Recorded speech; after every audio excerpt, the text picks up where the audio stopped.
Hallelujah. आइए प्रार्थना करते हैं। हमारे प्रेमी स्वर्गीय अनुग्रहकारी अच्छे और भले पिता, हम आपको दिल से धन्यवाद देते हैं। धन्यवाद देते हैं क्योंकि आप बहुत अच्छे परमेश्वर हैं। हमारे बहुत अच्छे पापा हैं आप। हम आपको दिल से धन्यवाद देते हैं आपके प्यार के लिए, आपकी दया के लिए, आपकी कृपा के लिए, आपकी शांति, आपके आनंद के लिए, जो बच्चों के लिए है, जो हमारे लिए है। हम धन्यवाद देते हैं अपने अपने पुत्र यीशु के क्रूस के द्वारा जो काम पहले ही हमारे लिए पूरा कर दिया। हम उस पूरा हुए कार्य का उत्सव मनाते हैं क्योंकि उसी में हमें विश्राम मिला है, उसी में हमने रेस्ट पाया है। हम आपको धन्यवाद देते हैं परमेश्वर। धन्यवाद देते हैं राजाओं के राजा, प्रभुओं के प्रभु, आदि और अंत, अल्फा और ओमेगा, प्रथम और अंतिम और जीवित परमेश्वर, जो युगानुयुग तक जीवित है। वो हमारा परमेश्वर, वो हमारे साथ है। धन्यवाद पिता। जितने लोग यहाँ बैठे हैं, जितने लोग हमें ऑनलाइन सुन रहे हैं, नामों नाम आप हर एक को आशीष दीजिए, हर एक को ब्लेस कीजिए, इनके अपनों को भी आप आशीष दीजिए। मैं भी इन्हें आपकी आशीष से आशीष देती हूँ कि फूलो फलो और पूरी पृथ्वी में भर जाओ। पिता, आप इनकी सारी जरूरतों को पहले ही जानते हैं और आपने पहले ही क्रूस पर उन्हें इनके लिए प्रोवाइड भी करा दिया। हम उसके लिए भी आपको धन्यवाद देते हैं। हम आपकी भलाइयों के लिए आपकी महिमा गाते हैं। आपने हमें जिंदगी दी, आपने हमें भक्ति दी, हमें आपने भक्तिपूर्ण जीवन जीना सिखाया। हम आपको उसके लिए भी धन्यवाद देते हैं परमेश्वर। धन्यवाद देते हैं पिता। आज जो भी यहाँ आया है, अगर कोई बीमार आया है, अगर कोई कमी घटी में आया है, तो वो जैसा इस दरवाजे से प्रवेश किया था वो वैसा ही वापस लौट कर नहीं जाएगा, क्योंकि आपकी महान उपस्थिति यहाँ है जो कि पूरी तरह से बिछौने को पलट कर रख देती है। परमेश्वर, आप इनके हालातों को, इनकी परिस्थितियों को बदल देने वाले परमेश्वर हैं। जितनों ने आपकी ओर मुंह किया, सबने ज्योति पाई, किसी के मुंह को आज तक आपने काला होने नहीं दिया। धन्यवाद देते हैं पिता। धन्यवाद देते हैं परमेश्वर। पूरा समय आप मेरी भी मदद करेंगे। मैं आपकी ओर ताकती हूँ परमेश्वर। मेरा भी प्रोविजन आप हैं और आपसे ही परमेश्वर मैं ग्रहण करती हूँ, और आगे जो आप मुझे देते हैं मैं आगे सब में बांट देती हूँ। और आज भी परमेश्वर आप ऐसा ही करने जा रहे हैं। मैं उसके लिए आपको धन्यवाद देती हूँ परमेश्वर। धन्यवाद देती हूँ पिता। Hallelujah, hallelujah.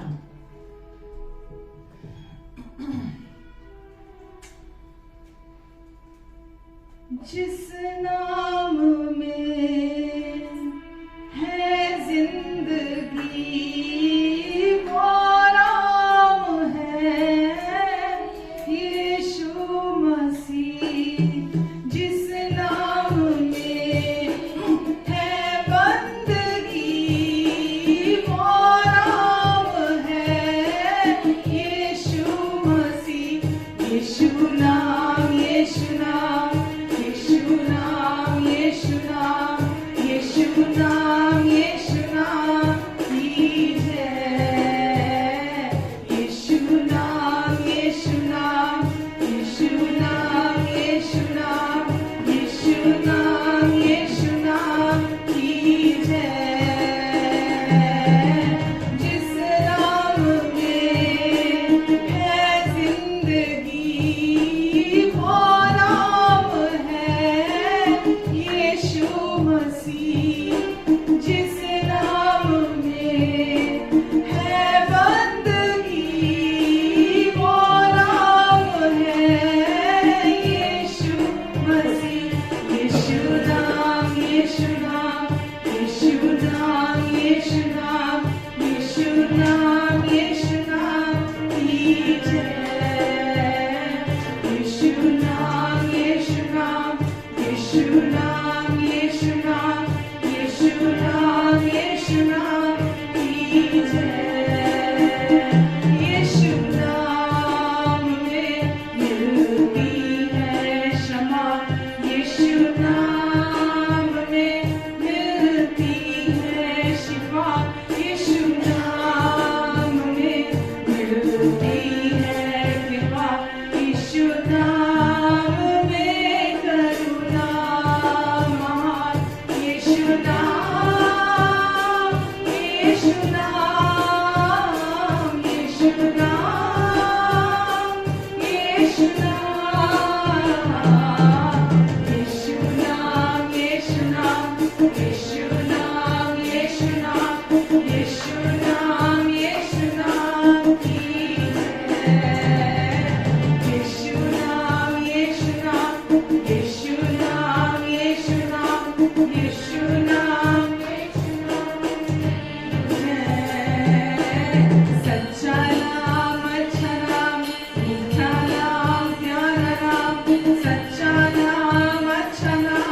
कोई नहीं हो सकता। यीशु जैसा कोई दूसरा नाम नहीं है जिस नाम से संपूर्ण पापों से माफी मिल जाए और हम परमेश्वर की दया के पात्र बन जाए, उनकी कृपा के पात्र बन जाएं। आमेन, हालेलुया। हम यीशु नाम को महिमा देते हैं, यीशु नाम को सारा आदर सारा सम्मान देते हैं। अगर कोई सारे आदर के सारे सम्मान के योग्य है तो वो यीशु नाम है। यीशु नाम है जिसने सारा दुख जो हमारे नाम का था अपने ऊपर सह लिया ताकि हमें वो सहना ना पड़े। हम अज्ञानता वर्ष दुख में पड़े रहते हैं, लेकिन यीशु कभी नहीं चाहते कि हम किसी भी दुख में पड़े रहें, किसी भी पीड़ा में पड़े रहें। यीशु ने हमें हर दुख से पीड़ा से आजाद कर दिया है। Hallelujah, hallelujah. जय जय राम यीशु नाम गाऊं मैं सुबह हो शाम।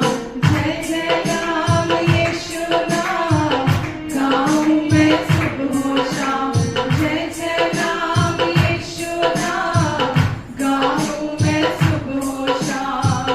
बलहीन का सहारा पापियों का दोस्त है तू, यीशु तू है इतना प्यारा, शब्द ना कैसे बताऊं।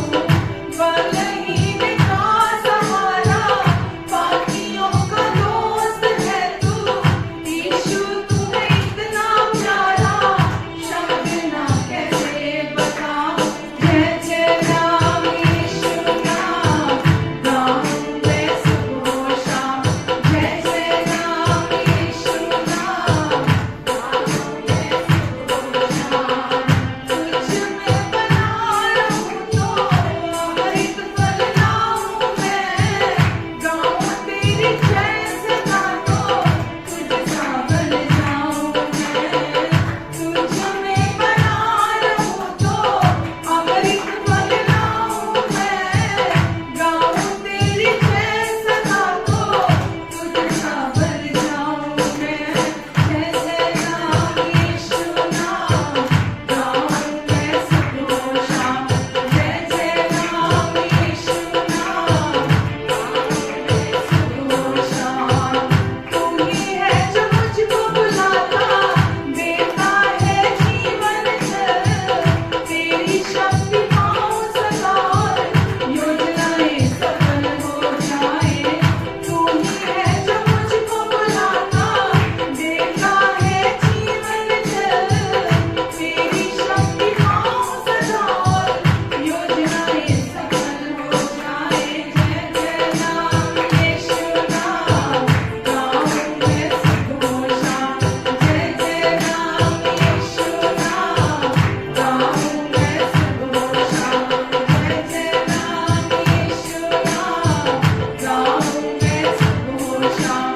जय जय राम। ये हमारा सौभाग्य है, हम उसको जानते हैं जिसने पूरी सृष्टि की रचना की, वो जो हमें अपने पूरे दिल से प्यार करता है। जय जय राम यीशु नाम गाऊं मैं सुबह हो शाम। जय जय राम यीशु नाम गाऊं मैं सुबह हो शाम। जय जय राम यीशु नाम गाऊं मैं सुबह हो शाम। जय जय राम यीशु नाम गाऊं मैं सुबह हो शाम। जय जय राम यीशु नाम गाऊं मैं सुबह हो शाम। जय जय राम यीशु नाम गाऊं मैं सुबह हो शाम। जय जय राम यीशु नाम गाऊं मैं सुबह हो शाम। जय जय कौन यीशु के कहिए गाऊं मैं सुबह हो शाम। जय जय राम यीशु नाम गाऊं मैं सुबह हो शाम। जय जय राम यीशु नाम गाऊं मैं सुबह हो शाम। गाऊं मैं सुबह हो शाम। गाऊं मैं सुबह हो शाम। गाऊं मैं सुबह हो शाम। गाऊं मैं सुबह हो शाम। गाऊं मैं सुबह हो शाम। गाऊं मैं सुबह हो शाम। गाऊं मैं सुबह हो शाम। आमीन। जब आप यीशु का नाम लेते हैं, शैतान उसके सारे झूठ आपके पैरों के नीचे होते हैं। जो चीज आपको दबा रही होती है, जो चीज आपको बोझ दे रही होती है, वो आपके पैरों के नीचे आ जाती है। इसीलिए जय जय नाम यीशु नाम गाऊं मैं सुबह शाम। जब हम सुबह शाम उस नाम को पुकारते हैं, उस नाम का गुणगान करते हैं, शैतान का सारा झूठ, सारी धोखेबाजी, उसकी हर बुरी योजना, बुरी चाल हमारे पैरों के नीचे होती है। आमेन। जब यीशु नाम को हम ऊंचा उठाते हैं, शैतान की कोई युक्ति कामयाब नहीं होती। Hallelujah, hallelujah. धन्यवाद देते हैं यीशु, हम आपको धन्यवाद देते हैं आपके प्यार के लिए। आपका वो प्यार जो सिर्फ हमारे लिए है, और आपका प्यार हमें कोई दोष, कोई घटी नहीं देखता। आपका प्यार जब हमें देखता है, हमें संपूर्ण देखता है, हमें अच्छा देखता है, हमें चंगा देखता है, हमें कोई कमी घटी नहीं देखता। धन्यवाद देते हैं यीशु, धन्यवाद देते हैं प्रभु, धन्यवाद यीशु। हालेलुया। तेरा प्यार है महान, तेरा प्यार है जहान। मैं जो पहले मुर्दा था, तूने डाली मुझ में जान। तेरा प्यार है महान, तेरा प्यार है जहान। मैं जो पहले मुर्दा था, तूने डाली मुझ में जान। क्यों ना बोलूं फिर मैं तेरी जय जयकार, क्यों ना बोलूं फिर मैं तेरी जय जयकार, जय जयकार।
यीशु और कोई दूसरा नाम नहीं जिसकी हम जय जयकार गाएं, क्योंकि किसी ने हमारे पाप माफ नहीं किए, धोखे साफ नहीं किया।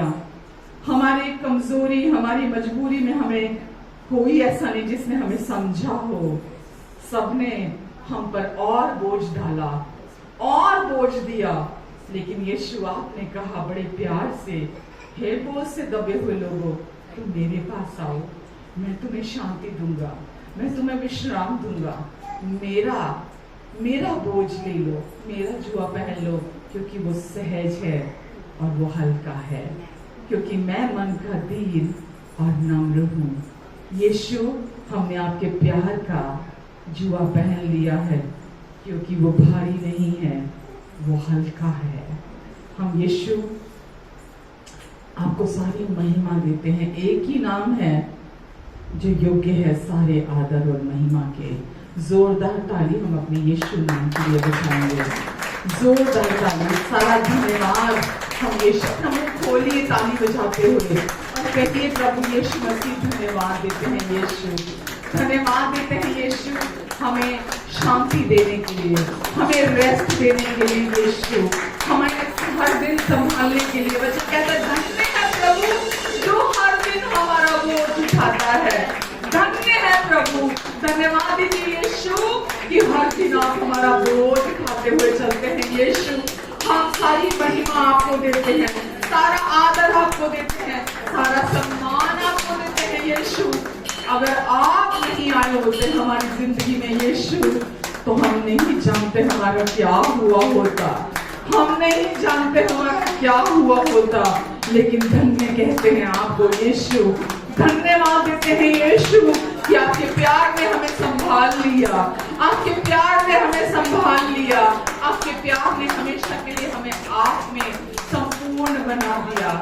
आपने कभी हमें जज नहीं किया, आपने कभी हमें क्रिटिसाइज नहीं किया, आपने कभी हम पर दोष नहीं लगाया, बल्कि हमारी निर्बलताओं में हमारे समान आप एक हो गए क्रूस पर, ताकि आप हमें जान सके, हमें समझ सके यीशु। इसलिए हम आपको धन्यवाद देते हैं यीशु, हम आपको धन्यवाद देते हैं प्रभु। आपके प्यार, आपकी कृपा, आपके अनुग्रह, आपकी शांति, आपके आनंद, आपकी धार्मिकता के लिए, हम सब कुछ के लिए, आपके क्रूस पर पूरा हुए काम के लिए हम आपको धन्यवाद देते हैं यीशु। धन्यवाद देते हैं प्रभु, धन्यवाद। हमारा सारा प्यार, हमारा सारा धन्यवाद, हमारे होठों का की स्तुति, हमारे दिल का धन्यवाद, सब कुछ हम आपको देते हैं यीशु। हम सब कुछ आपको देते हैं यीशु, क्योंकि जो आपने दिया, जो आपने किया, वो कोई नहीं कर सकता, कोई नहीं कर सकता। इसलिए यीशु हम आपको सारी महिमा देते हैं और हम दिल की गहराइयों से आभार प्रकट करते हैं। धन्यवाद देते हैं यीशु, धन्यवाद देते हैं प्रभु। और हम आप क्योंकि हमें बहुत प्यार करते हैं, इसीलिए हम उस प्यार को आज पहचानते हैं और हम भी वापसी में कहते हैं यीशु कि अब हम भी आपसे प्यार करने लगे हैं, अब हम भी आपको प्यार करते हैं यीशु, क्योंकि पहले आपने हमसे प्यार किया। इसीलिए हम भी प्रेम करते हैं, क्योंकि पहले आपने हमसे प्यार किया। धन्यवाद देते हैं यीशु, धन्यवाद देते हैं प्रभु, धन्यवाद देते हैं यीशु, धन्यवाद प्रभु, धन्यवाद यीशु हमारी मदद सहायता करने के लिए, हमारा मार्गदर्शन करने के लिए, हमें और अधिक आप पर निर्भर बनाने के लिए हम आपको धन्यवाद देते हैं यीशु।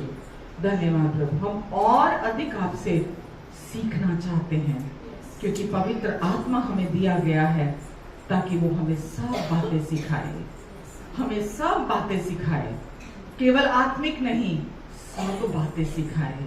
और हम प्रभु आपकी ओर ताकते हैं।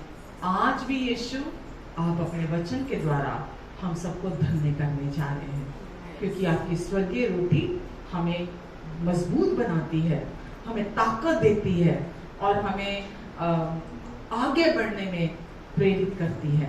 और हम आपको धन्यवाद देते हैं यीशु। धन्यवाद प्रभु, धन्यवाद प्रभु।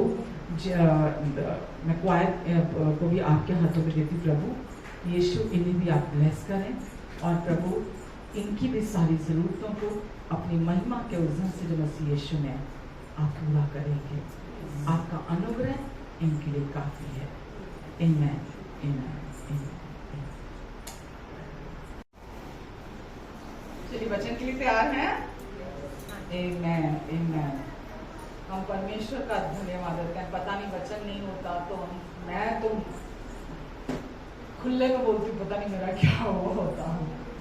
वचन नहीं होता तो कोई जगह नहीं थी, कुछ नहीं, कुछ हो ही नहीं सकता था, मेरा तो कुछ नहीं हो सकता था। तो प्रभु का धन्यवाद देते हैं, उनका वचन हमें दिन प्रतिदिन बढ़ा रहा है, हमारी समझ को बढ़ा रहा है, हमें अपनी बुद्धि दे रहा है परमेश्वर, क्योंकि वचन की बुद्धि है, यीशु बुद्धि है, यीशु वचन है। हम जितना यीशु को सुनते हैं, हम जितना यीशु ने जो हमारे लिए क्रूस पर पूरा कर दिया, हम उसको सुनते हैं, हमें भी वो समझ और बुद्धि बढ़ती चली जाती है। आमेन, आमेन। आज कुछ एक बातें करेंगे। पूरे सप्ताह में परमेश्वर मेरे दिल में कुछ बात कर रहे थे कि परमेश्वर के साथ रिश्ते को लेकर, क्योंकि मेरे जीवन की शुरुआत वहीं से हुई थी, जब मैं यीशु में आई थी तब की बात कर रही हूँ कि परमेश्वर के साथ जो रिश्ता है, जब मतलब यीशु में आने से पहले की भी बात करूं अगर मैं, तो जागरूकता अंदर से परमेश्वर ने मुझे दी थी कि परमेश्वर के साथ जो हमारा रिश्ता है वो एक तरफा नहीं, दो तरफा है। यानी कि हमें पता ही नहीं होता, हम दुनिया में होते हैं, जब हम किसी भी रिलीजन को फॉलो कर रहे होते हैं, किसी भी और विश्वास में होते हैं, तो हमें पता ही नहीं होता, हम उस बारे में कभी सोचते भी नहीं है कि परमेश्वर के साथ हमारा रिश्ता एक तरफा जा रहा है। यानी कि हम जो भी कर रहे हैं, लेकिन उस तरफ से परमेश्वर के साथ, परमेश्वर की ओर से कोई कम्युनिकेशन, कोई वर्ड्स, कोई हमें वहां से नहीं आ रहा है, लेकिन हमें पता नहीं होता, अज्ञानतावश हम उसी में बने रहते हैं और हम अपने कर्मकांड करते रहते हैं। हमें लगता है यही काफी है हमारे लिए। तो परमेश्वर के साथ रिश्ता हमारे लिए बहुत जरूरी है। वचन हमें बताता है कि ये रिश्ता जो है, हम कैसे कह सकते हैं कि किसी भी जब हम रिलीजन में होते हैं तो परमेश्वर के साथ हमारा रिश्ता नहीं होता। हम किसी रिलीजन की निंदा नहीं कर रहे हैं, हम किसी रिलीजन के अगेंस्ट नहीं है, हम किसी के इमोशंस को हर्ट नहीं करना चाहते, हम किसी रिलीजन को ऊंचा या किसी रिलीजन को नीचा नहीं दिखाना चाहते हैं, सच्चाई की बात करते हैं। तो जैसा कि वचन हमें बताता है, मैंने लास्ट वीक भी थोड़ा सा उसको टच किया था कि जैसा एक मनुष्य के लिखा है, रोमन्स 5:19 में लिखा है, जैसा एक मनुष्य के अपराध के कारण, एक मनुष्य के आज्ञा ना मानने के कारण, एक मनुष्य के यानी कि फर्स्ट एडम के आज्ञा ना मानने के कारण बहुत लोग पापी ठहरे, वैसे ही एक मनुष्य के आज्ञा मानने से यानी कि हमारे प्रभु यीशु मसीह के द्वारा बहुत लोग धर्मी ठहरेंगे। तो हम बहुत बार इसको ऐसे ही सुनकर आगे निकल जाते हैं, ठीक है, एक मनुष्य के पाप की अनाज्ञाकारिता की वजह से पापी ठहरे थे, ओके चलो यीशु की वजह से अब हम लोग धर्मी ठहराए गए हैं। लेकिन हम ये नहीं सोचते कि ये कहना क्या चाह रहा है वचन यहाँ पे। जैसा कि हम सबको पता है, बहुत बार मैं शेयर भी कर चुकी कि अदम की वाटिका में पहले आदम की अनाज्ञाकारिता, जो उसने परमेश्वर के विरुद्ध पाप किया था, उसकी वजह से उसका परमेश्वर के साथ हार्ट टू हार्ट जो कनेक्शन था, क्योंकि पाप प्रवेश कर गया था, तो वो हार्ट टू हार्ट जो कनेक्शन था वो टूट गया था, वो कनेक्टिविटी नहीं थी। तो उस पहले आदम के पाप के परिणाम स्वरूप परमेश्वर के साथ जो पाप अंदर प्रवेश कर गया था, परमेश्वर के साथ रिलेशनशिप किसी का नहीं बन सकता था। तो क्योंकि परमेश्वर से वो अलग हो गए थे, परमेश्वर के साथ रिश्ता नहीं बन सकता था। आउटवर्डली कोई भी रिलीजियस एक्टिविटीज लोग कर सकते हैं, आप चर्च चले जाओ, चर्च जाके आ जाओ, लंबे चोगे पहन लो, बड़ा क्रॉस पहन लो, है ना, कुछ भी आप आउटवर्डली कर लो। मैं किसी और रिलीजन की बात क्यों करूं, जबकि क्रिश्चियन रिलीजन भी लोगों ने क्रिश्चियनिटी को रिलीजन बना दिया, तो उसको भी एज अ रिलीजन लोग फॉलो कर रहे हैं। तो कोई भी रिलीजन हो, तो जब तक आपको ये सच्चाई मालूम नहीं है कि पहले आदम के अनाज्ञाकारिता की वजह से पाप ने मृत्यु फैलाते हुए राज किया, इसीलिए परमेश्वर ने हमारे लिए ये योजना बनाई पूरी मानव जाति के लिए, क्योंकि वो हमें बहुत प्यार करते हैं। तो उन्होंने अपने पुत्र यीशु को भेजा और बाइबल हमें बताती है यीशु की आज्ञाकारिता के कारण बहुत लोग अब धर्मी ठहरेंगे, यानी कि जो विश्वास करेंगे वो धर्मी ठहरा दिए जाएंगे, क्योंकि ये काम परमेश्वर ने पहले ही पूरा कर दिया है। तो ये क्यों किया परमेश्वर ने? हम धर्मी शब्द, धर्म, आप मेरे से तो हमेशा हर संडे सुनते हैं, है ना, क्योंकि मेरे लिए बहुत नया शब्द था धार्मिकता या धर्मी शब्द। दुनिया में आपको धार्मिक लोग सुनाई देने को मिलेंगे, दुनिया में आपको धर्म शब्द सुनाई देगा, लेकिन दुनिया में आपको धार्मिकता शब्द कहीं नहीं सुनाई देगा, क्योंकि धार्मिकता एक गिफ्ट है जो हमें परमेश्वर से मिलता है। और वो गिफ्ट क्यों दिया जाता है? ताकि परमेश्वर के साथ हमारा रिलेशनशिप हो जाए। धर्मी ठहराए जाना मतलब जब आप यीशु पर विश्वास करते हैं तो आप वापिस परमेश्वर के साथ रिलेशनशिप में आ जाते हैं। आपका वापिस परमेश्वर के साथ जो अदम की वाटिका में आदम की गलती की वजह से टूट गया था, जो परमेश्वर नहीं चाहते थे, और परमेश्वर ने नहीं छोड़ा था आदम को, परमेश्वर ने आदम और हव्वा को नहीं छोड़ा था, परमेश्वर ने नहीं त्यागा था। वो पाप के प्रति कॉन्शियस हो गए थे, पाप के प्रति जागरूक हो गए थे। वचन में लिखा है परमेश्वर ने कहा कि उनके मन की आंखें खुल गई। तो वो परमेश्वर के प्रति जागरूक नहीं थे। पहले वो परमेश्वर की उपस्थिति के प्रति, परमेश्वर की आवाज के प्रति वो लोग कॉन्शियस थे, लेकिन जैसे पाप में प्रवेश किया वो परमेश्वर की आवाज और उनकी उपस्थिति के प्रति कॉन्शियस नहीं रहे, वो पाप के प्रति जागरूक हो गए। यानी कि उसकी सारी उनकी लिखा ना, उनके मन की आंखें खुल गई, मतलब उनकी सेंसेस सारी काम करने लग गई बाहरी तौर पर। समझ आ रहा है आपको यहाँ तक? तो परमेश्वर ने क्यों किया? हमें, हमारे लिए यीशु को क्यों भेजा? ताकि वो जो रिश्ता टूट गया था, वो जो पाप जागरूकता थी, सिन कॉन्शियसनेस अंदर थी, वो सिन कॉन्शियसनेस को यीशु के लहू के द्वारा हमारे अंदर से पूरी तरह से मिटा दिया जाए, खत्म कर दिया जाए, और हमारे अंदर सन कॉन्शियस कह लो, जीसस कॉन्शियसनेस कह लो, गॉड कॉन्शियसनेस वापिस आ जाए। आमेन। जैसे कोई व्यक्ति यीशु पर विश्वास करता है, उसकी आंखें, जो मन की आंखें, वो परमेश्वर के प्यार के प्रति खुल जाती हैं। जो यीशु ने काम को क्रूस पर पूरा कर दिया, उसके प्रति उस व्यक्ति की आंखें खुल जाती हैं और परमेश्वर के लिए उसके कान खुल जाते हैं। आप दुनिया में जाके लोगों को बोलो परमेश्वर आपको प्यार करते हैं, यीशु ने आपके लिए ये काम कर दिया, यीशु ने आपके लिए क्रूस पर सब पूरा कर दिया, कान देते हैं क्या? कान देते हैं लोग? नहीं देते हैं लोग। क्यों? क्योंकि सिन कॉन्शियस है। शैतान ने, बाइबल में लिखा है, इस शैतान इस संसार का ईश्वर बने बैठा है और उसने उनके मन की आंखों को अंधा कर दिया है। वो देखते हुए भी नहीं देख सकते, सुनते हुए भी नहीं सुन सकते। तो परमेश्वर ने इतना ब्यूटीफुल काम किया, अद्भुत काम किया, असंभव को कर दिया परमेश्वर ने। कोई इंसान अपने आप को अंदर से बदल नहीं सकता। ये ट्रांसफॉर्मेशन कोई अपने बाहरी कार्यों के द्वारा अंदर ला नहीं सकता। कोई व्यक्ति अपने कार्यों के द्वारा अपने आप को पापी से धर्मी बना नहीं सकता। वो बाहर से मनुष्यों के सामने धर्मी बन सकता है। मनुष्य एक मतलब किसी मनुष्य से कंपैरिजन कर सकता है, हाँ मैं तो इससे ज्यादा धर्मी हूँ, मैं तो इससे ज्यादा धर्मी हूँ, उसके काम कम है, वो तो अच्छा नहीं है, मैं उससे ज्यादा भले काम करता हूँ। तो बाहरी तौर पर तो वो कर सकता है, लेकिन वो धार्मिकता जो गिफ्ट है, जो केवल परमेश्वर दे सकते हैं, जो कि स्पिरिचुअल काम है, आत्मिक कार्य है, आत्मिक ब्रेक थ्रू है, जो केवल परमेश्वर दे सकते हैं। तो मैं एम्फसाइज किस पे करती हूँ हमेशा? कार्यों पर या धार्मिकता पर? यीशु के पूरा हुए कार्य पर या हमारे भले कामों पर? यीशु के पूरा हुए, क्योंकि यीशु ने जो काम पूरा किया हमारे लिए, वो वचन लिखा, वो क्रूस की का दुख भी यीशु ने मतलब हंसते हंसते सह लिया, हर एक दुख को, क्योंकि वो जानता था, यीशु जानते थे कि वो हमें पिता के पास उस आनंद को, बाइबल में लिखा है, वो अगर आप इब्रानियों 12 पढ़ोगे उसमें लिखा है यीशु ने क्रूस को, जो कि लज्जा की बात जानी जाती थी, उस क्रूस को हमारे लिए हंसते हंसते सह लिया। क्यों? उस आनंद के लिए, क्योंकि हम पिता के पास आ रहे थे, हमारा वापस रिश्ता पिता के साथ हो रहा था, और वो कनेक्शन, वो रिलेशनशिप में हम वापस आने वाले थे। घर वापसी थी हमारी, आमेन, क्योंकि हमारी घर वापसी थी। तो रिलेशनशिप हमारे लिए आपको खुला है। मैंने लास्ट वीक भी बोला ना, अब लोग अभी भी प्रार्थना कर करके अपने कार्यों के द्वारा स्वर्ग को खोलने की कोशिश कर रहे हैं।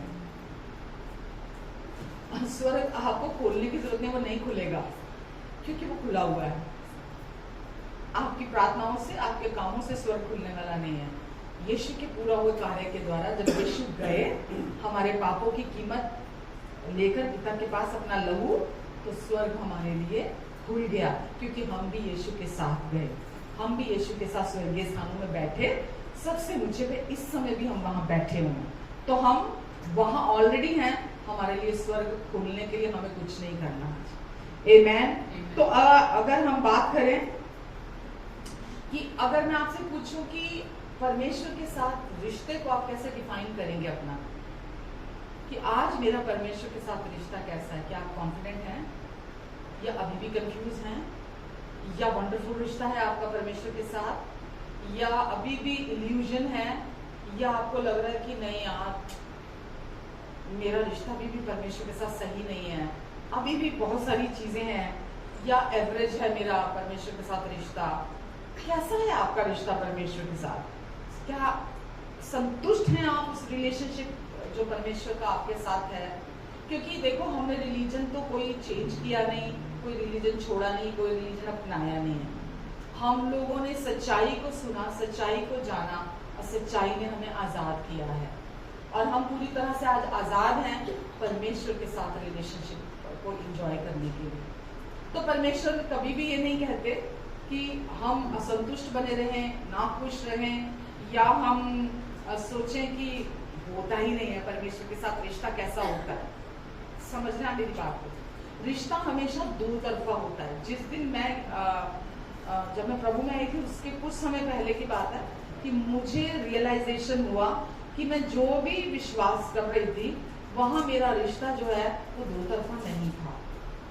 और उस दिन मेरा मतलब मैं ये समझ लो मैं डिप्रेशन में चली गई। मैं अभी यीशु को नहीं जानती थी।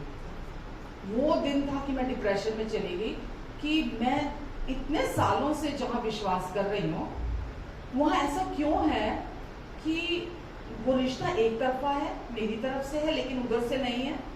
होना तो रिश्ता देखो अमूमन कैसा होता है, हमेशा दोनों तरफ से होता है। रिश्ता तब अच्छा नहीं होता जब एक व्यक्ति सेल्फ सेंटर्ड होता है ना सर। जब कोई व्यक्ति सेल्फ सेंटर्ड होता है दो लोगों में, जब एक व्यक्ति सेल्फ सेंटर्ड होता है या दोनों सेल्फ सेंटर्ड होते हैं, वहां रिश्ता अच्छा नहीं होता। ऐसे ही होता है ना दुनिया में, रिश्ते को ऐसे डिफाइन करते हैं ना। लेकिन जब कोई जहां रिश्ता अच्छा है वहां पर क्या होगा, दोनों ही गिविंग होंगे 100%। 50-50 का रिश्ता अच्छा नहीं होता, होता अच्छा 50-50 वाला रिश्ता। अच्छे रिश्ते की जो डेफिनेशन है, जो आइडियल रिश्ता होता है, आइडियल रिश्ता होता है दोनों 100% गिविंग होते हैं। आमेन। अब परमेश्वर के साथ हमारा रिश्ता अगर हम देखें, अगर जैसे दो तरफ की बात कर रही हूँ, परमेश्वर की तरफ से तो वो हमेशा ही 100% रहा है। हमारी अज्ञानता की वजह से हम, क्योंकि उनकी वचन की सच्चाई को नहीं जानते, परमेश्वर के कैरेक्टर को नहीं जानते, उनकी नेचर को नहीं जानते, वो कैसे परमेश्वर है, वो कैसे पिता है, हम उल्टा कुछ भी गलत हो जाता है हमारे जीवन में, हम सोचते हैं इसके पीछे परमेश्वर है। हम सोचते हैं ये परमेश्वर ने क्यों नहीं इस चीज को ठीक किया, परमेश्वर ने इस चीज को क्यों नहीं संभाला, परमेश्वर, हम ऐसी बातें क्यों बोलते हैं?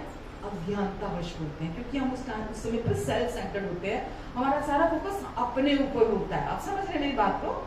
तो रिश्ता हमेशा 100% होता है, और परमेश्वर हमारे प्रेमी, धर्मी और अच्छे भले परमेश्वर है 100%।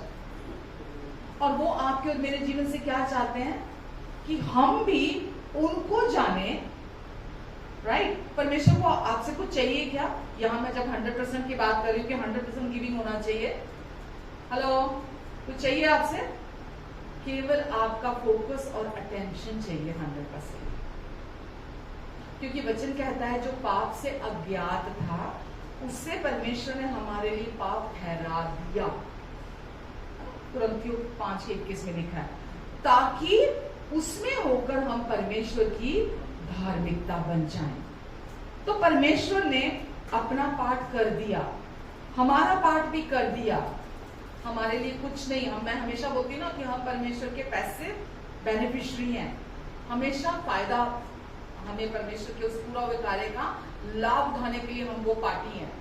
तो परमेश्वर ने आपके लिए सब कुछ क्रूस पर पहले ही पूरा कर दिया है, और यीशु आपके लिए पाप बने, पापी नहीं बने, पाप बने, ताकि आप यीशु के होकर परमेश्वर की धार्मिकता बन जाएं।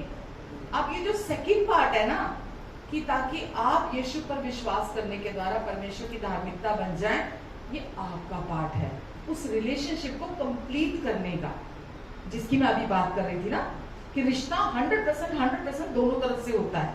तो परमेश्वर तो हमेशा से गिविंग है, और परमेश्वर हमेशा आपके लिए 100% अपना प्यार, अपनी कृपा, अपना दया देने के लिए हमेशा उनकी सप्लाई रेडीली अवेलेबल है। लेकिन आपकी और मेरी तरफ से वो रिलेशनशिप पूरा तो दोनों तरफ से होता है ना। हेलो, परमेश्वर तो प्यार करते हैं, परमेश्वर धर्मी है, वो हमेशा अच्छे हैं, वो 100% अच्छे हैं, वो मतलब 100 में से 100 बार अच्छे हैं। जितना आप जानते हैं परमेश्वर अच्छे हैं, वो उससे कई गुना ज्यादा अच्छे हैं। तो परमेश्वर अच्छे हैं, वो भले हैं। तो रिलेशनशिप कैसे पूरा होता है? अभी मैंने बोला कैसे अच्छा होता है, दोनों तरफ से। तो परमेश्वर का पार्ट क्या था? 100%। और आपसे वो क्या चाहते हैं? कुछ चाहते हैं आपसे? एक काम तो कुछ चाहते होंगे, बता दो। अटेंशन और फोकस। विश्वास कभी कभी समझ नहीं आता ना कि क्या विश्वास करना है। कि मैंने बोला ना कि आदम के मन की आंखें खुल गई थी और वो कॉन्शियस हो गया था पाप के प्रति। ठीक है, यीशु इस सब कुछ को ठीक करने और अच्छा करने आए थे, कि वो सिन कॉन्शियसनेस अंदर से चली जाए, वो पाप जागरूकता अंदर से चली जाए, और वापस से उस रिलेशनशिप की जागरूकता अंदर से आ जाए। लोग सोचते हैं, लोग क्या सोचते हैं? सुना है, जो सुना है, राइट। पहले हम सुनते थे कुछ ज्यादा करो, प्रार्थना ज्यादा करो, वचन ज्यादा पढ़ो, तुम ये भी करो, तुम भले काम करो, तुम जाके परमेश्वर का काम करो तो परमेश्वर तुम्हारी सुनेंगे, परमेश्वर तुम्हारे साथ कुछ अच्छा करेंगे। ये सही नहीं है। आप कुछ भी कर लें, परमेश्वर आपको ज्यादा प्यार नहीं करेंगे। आप कुछ ना करें, परमेश्वर आपको कम प्यार नहीं करेंगे, क्योंकि आपके बारे में है ही नहीं है। आपका व्यवहार, आपकी चीजों को देखकर परमेश्वर अपना मन नहीं बदलते, क्योंकि आपके विषय में नहीं है, ये यीशु के विषय में है। यीशु की ओबीडियंस की वजह से परमेश्वर ने आपको धार्मिकता का गिफ्ट दिया है। और अब परमेश्वर आपके व्यवहार को नहीं देख रहे, आपकी चीजों को नहीं देख रहे, आपको मतलब हम अपना लेखा जोखा इकट्ठा करते रहते हैं कि मैं कितना अच्छा हूँ तो मुझे उतनी ग्लोरी मिलनी चाहिए, मैं कितना अच्छा इंसान हूँ, मैं कितना अच्छा पति हूँ, मैं कितनी अच्छी पत्नी हूँ, मैं कितना अच्छा बेटा हूँ, मैं कितनी अच्छी बहू हूँ, मैं कितनी अच्छी सास हूँ। हम अपने लिए अपने आप को देखते रहते कि मैं कितना अच्छा हूँ और मुझे लोगों से ग्लोरी मिलनी चाहिए, मुझे लोगों से वो टैग मिलना चाहिए, मुझे लोगों से वो जो ड्यू रिस्पेक्ट है वो मुझे लोगों से मिलनी चाहिए। बट उसका एक ही है, उस आदर का पात्र, उस आदर के योग्य एक ही है, और वो है परमेश्वर। क्योंकि वो अच्छे हैं, क्योंकि वो भले हैं, क्योंकि जो उन्होंने कर दिया वो हम कभी सोच भी नहीं सकते थे। मेरे जीवन को ट्रांसफॉर्म किया इस सच्चाई ने, और अगर आप भी इस सच्चाई को अपने अंदर रिसीव करते हो ना, क्योंकि ये कोई सुसमाचार बहुत लंबा चौड़ा नहीं है, गॉस्पेल कोई बहुत लंबा चौड़ा नहीं है। अगर आप ये सोचो कि YouTube में, जैसे मैं बहुत बार बोलती हूँ, इस व्यक्ति के इतने फॉलोअर है, चलो मैं शायद चर्च में मुझे ये नहीं बताया, चलो शायद मैं उसको जाके सुन लूँ, मुझे कुछ नया सुनने को मिल जाएगा। फला बंदे के बहुत सारे फॉलोअर हैं, चलो अपनी चर्च में तो कम लोग हैं, चलो मैं जाकर वहां सुनता हूँ, शायद मुझे कुछ वहां मतलब मुझे जो चर्च में नहीं सिखाया गया मुझे वो सुनने को मिल जाएगा। किसी को सुनना गलत नहीं है, पर जो आपका फोकस आप पर लेकर जाए और आपको सिर्फ कॉन्शियसनेस देता है ना, मेरा वो कंसर्न है कि आप वापस सिन कॉन्शियस क्यों होंगे जब यीशु आए थे आपको पाप से छुड़ाने के लिए और आपको पूरी रीति से पापी से धार्मिकता का गिफ्ट देकर आपको धर्मी बनाने के लिए, तो आप वापस से सिन कॉन्शियस क्यों होंगे? अगर आप किसी के लाख फॉलोअर्स है या उसको लाइव, आजकल तो हैरानी होती है कि सामने वाला कुछ भी नहीं बोल रहा और 50-50 हजार लोग लाइव देख रहे होते हैं। 50,000 कितना बड़ा नंबर है आपको पता है? 50,000 लोग लाइव देख रहे होते हैं, जबकि वो सिन कॉन्शियसनेस पे प्रचार कर रहा होता है, पाप जागरूकता पे प्रचार कर रहा होता है। और पाप जागरूकता परमेश्वर के साथ, अगर पाप जागरूकता के साथ परमेश्वर के साथ रिश्ता बन सकता तो यीशु को आने की जरूरत नहीं थी। हेलो, अब अगर पाप जागरूकता जो आदम से विरासत में मिली थी, अगर उसके थ्रू अगर वो बना रहता, हमारे अंदर पाप जागरूकता बनी रहती और उसके साथ परमेश्वर के साथ रिश्ता बन सकता था तो ठीक था, सब मैनेजेबल था, यीशु को आने की जरूरत ही नहीं थी, सब ठीक ठाक चल रहा था। फिर तो यीशु को आना पड़ा, परमेश्वर को अपने इकलौते पुत्र को आपके लिए भेजना पड़ा, क्योंकि सिन कॉन्शियसनेस इंसान को कहां लेके जा रही थी? पाप और पाप जागरूकता बिना परमेश्वर के अनंत काल में कहां लेके जा रही थी? बिना परमेश्वर के अनंत काल में। और आपको पता है वो अनंत काल क्या है? जहां परमेश्वर नहीं है। तो आज भी लोग अभी भी पुलपिट से लोगों को पाप के प्रति जागरूक करते हैं, लोगों को बोलते हैं, सिर्फ मॉरल वैल्यूज जिसको बोलते हैं ना, मोरालिटी प्रीच करते हैं, केवल नैतिक मूल्य कि आपको क्या करना है, आपको क्या नहीं करना है। और लोग सोचते हैं अच्छा मैं ये करूंगा तो परमेश्वर मेरे साथ अच्छा करेंगे, अगर मैं ये नहीं करूंगा तो परमेश्वर मेरे साथ अच्छा नहीं करेंगे। यीशु आए थे हमें उसी से आजाद करने के लिए, उसी से छुड़ाने के लिए। ये करना ये नहीं करना, कल भी मैंने एक वॉलपेपर डाला था फेसबुक पे, पर यीशु ने आकर जो हम अपने आप को फिक्स करते थे ना कि मुझे अपने आप को ठीक करना है या मुझे किसी सामने वाले को ठीक करना है, उससे आजाद कर दिया। ना तो हमें खुद को फिक्स करना है और ना हमें सामने वाले को फिक्स करना है, पूरी रीति से यीशु ने हमें उससे आजाद कर दिया है। आमेन।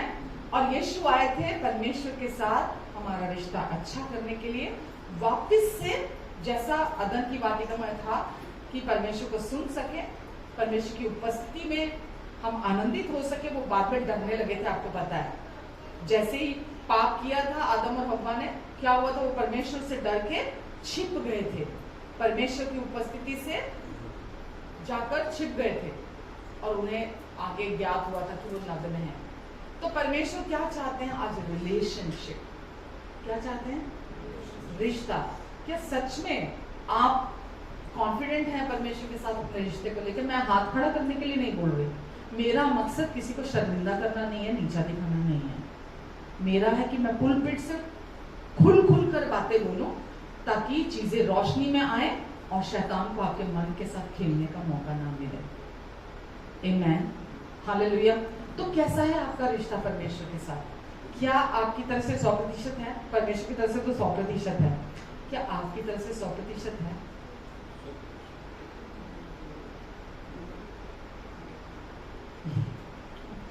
क्या करना है उसके लिए आपको कि वो रिश्ता बहुत अच्छा हो? क्या करना है उसके लिए? क्या आप डेली परमेश्वर के साथ विश्वास ही से तुम धार्मिकता गिना गया? जैसे अब्राहम की विश्वास धार्मिकता गिना गया, तुम्हारे लिए भी विश्वास धार्मिकता गिना जाएगा यदि तुम विश्वास करते हो कि यीशु मरने से चलाए गए, हमारे अपराधों के लिए पकड़ाए गए और जिंदा किए गए, तभी विश्वास धार्मिकता गिना जाएगा यदि हम ये विश्वास करते हैं। यही 100% को बिल्कुल 100% सही बोला आपने। जब आप सिन कॉन्शियस नहीं राइटियस कॉन्शियस हो जाते हैं, जब आप पाप जागरूकता से धार्मिकता के प्रति जागरूक हो जाते हैं, तो आपका रिलेशनशिप दोनों तरफा हो जाता है परमेश्वर के साथ। आप समझते हैं? इसमें कोई रॉकेट साइंस नहीं है। जब आप सुनते हैं, सुनकर विश्वास करते हैं, तो परमेश्वर आपको प्रकाशन देते हैं धार्मिकता के प्रति और आप उस रिलेशनशिप को हर दिन एंजॉय करते हो, क्योंकि आपका और जो परमेश्वर का रिश्ता जो यीशु के द्वारा हमारा बना है, उसके लिए जो भी रिक्वायरमेंट्स थी वो परमेश्वर ने पूरी कर दी। आप परमेश्वर मतलब आपसे कुछ भी रिक्वायरमेंट नहीं रखते हैं कि तू ये कर तो मैं तेरे साथ रिश्ता रखूंगा, तू ये कर तो मैं तेरी प्रार्थना सुनूंगा, तू ये कर तो मैं तेरे साथ, तू ये कर तो मैं तुझे आशीष दूंगा, तू ये कर तो मैं तुझे प्यार करूंगा। यीशु के आज्ञा मानने से सारी रिक्वायरमेंट पूरी हो गई है।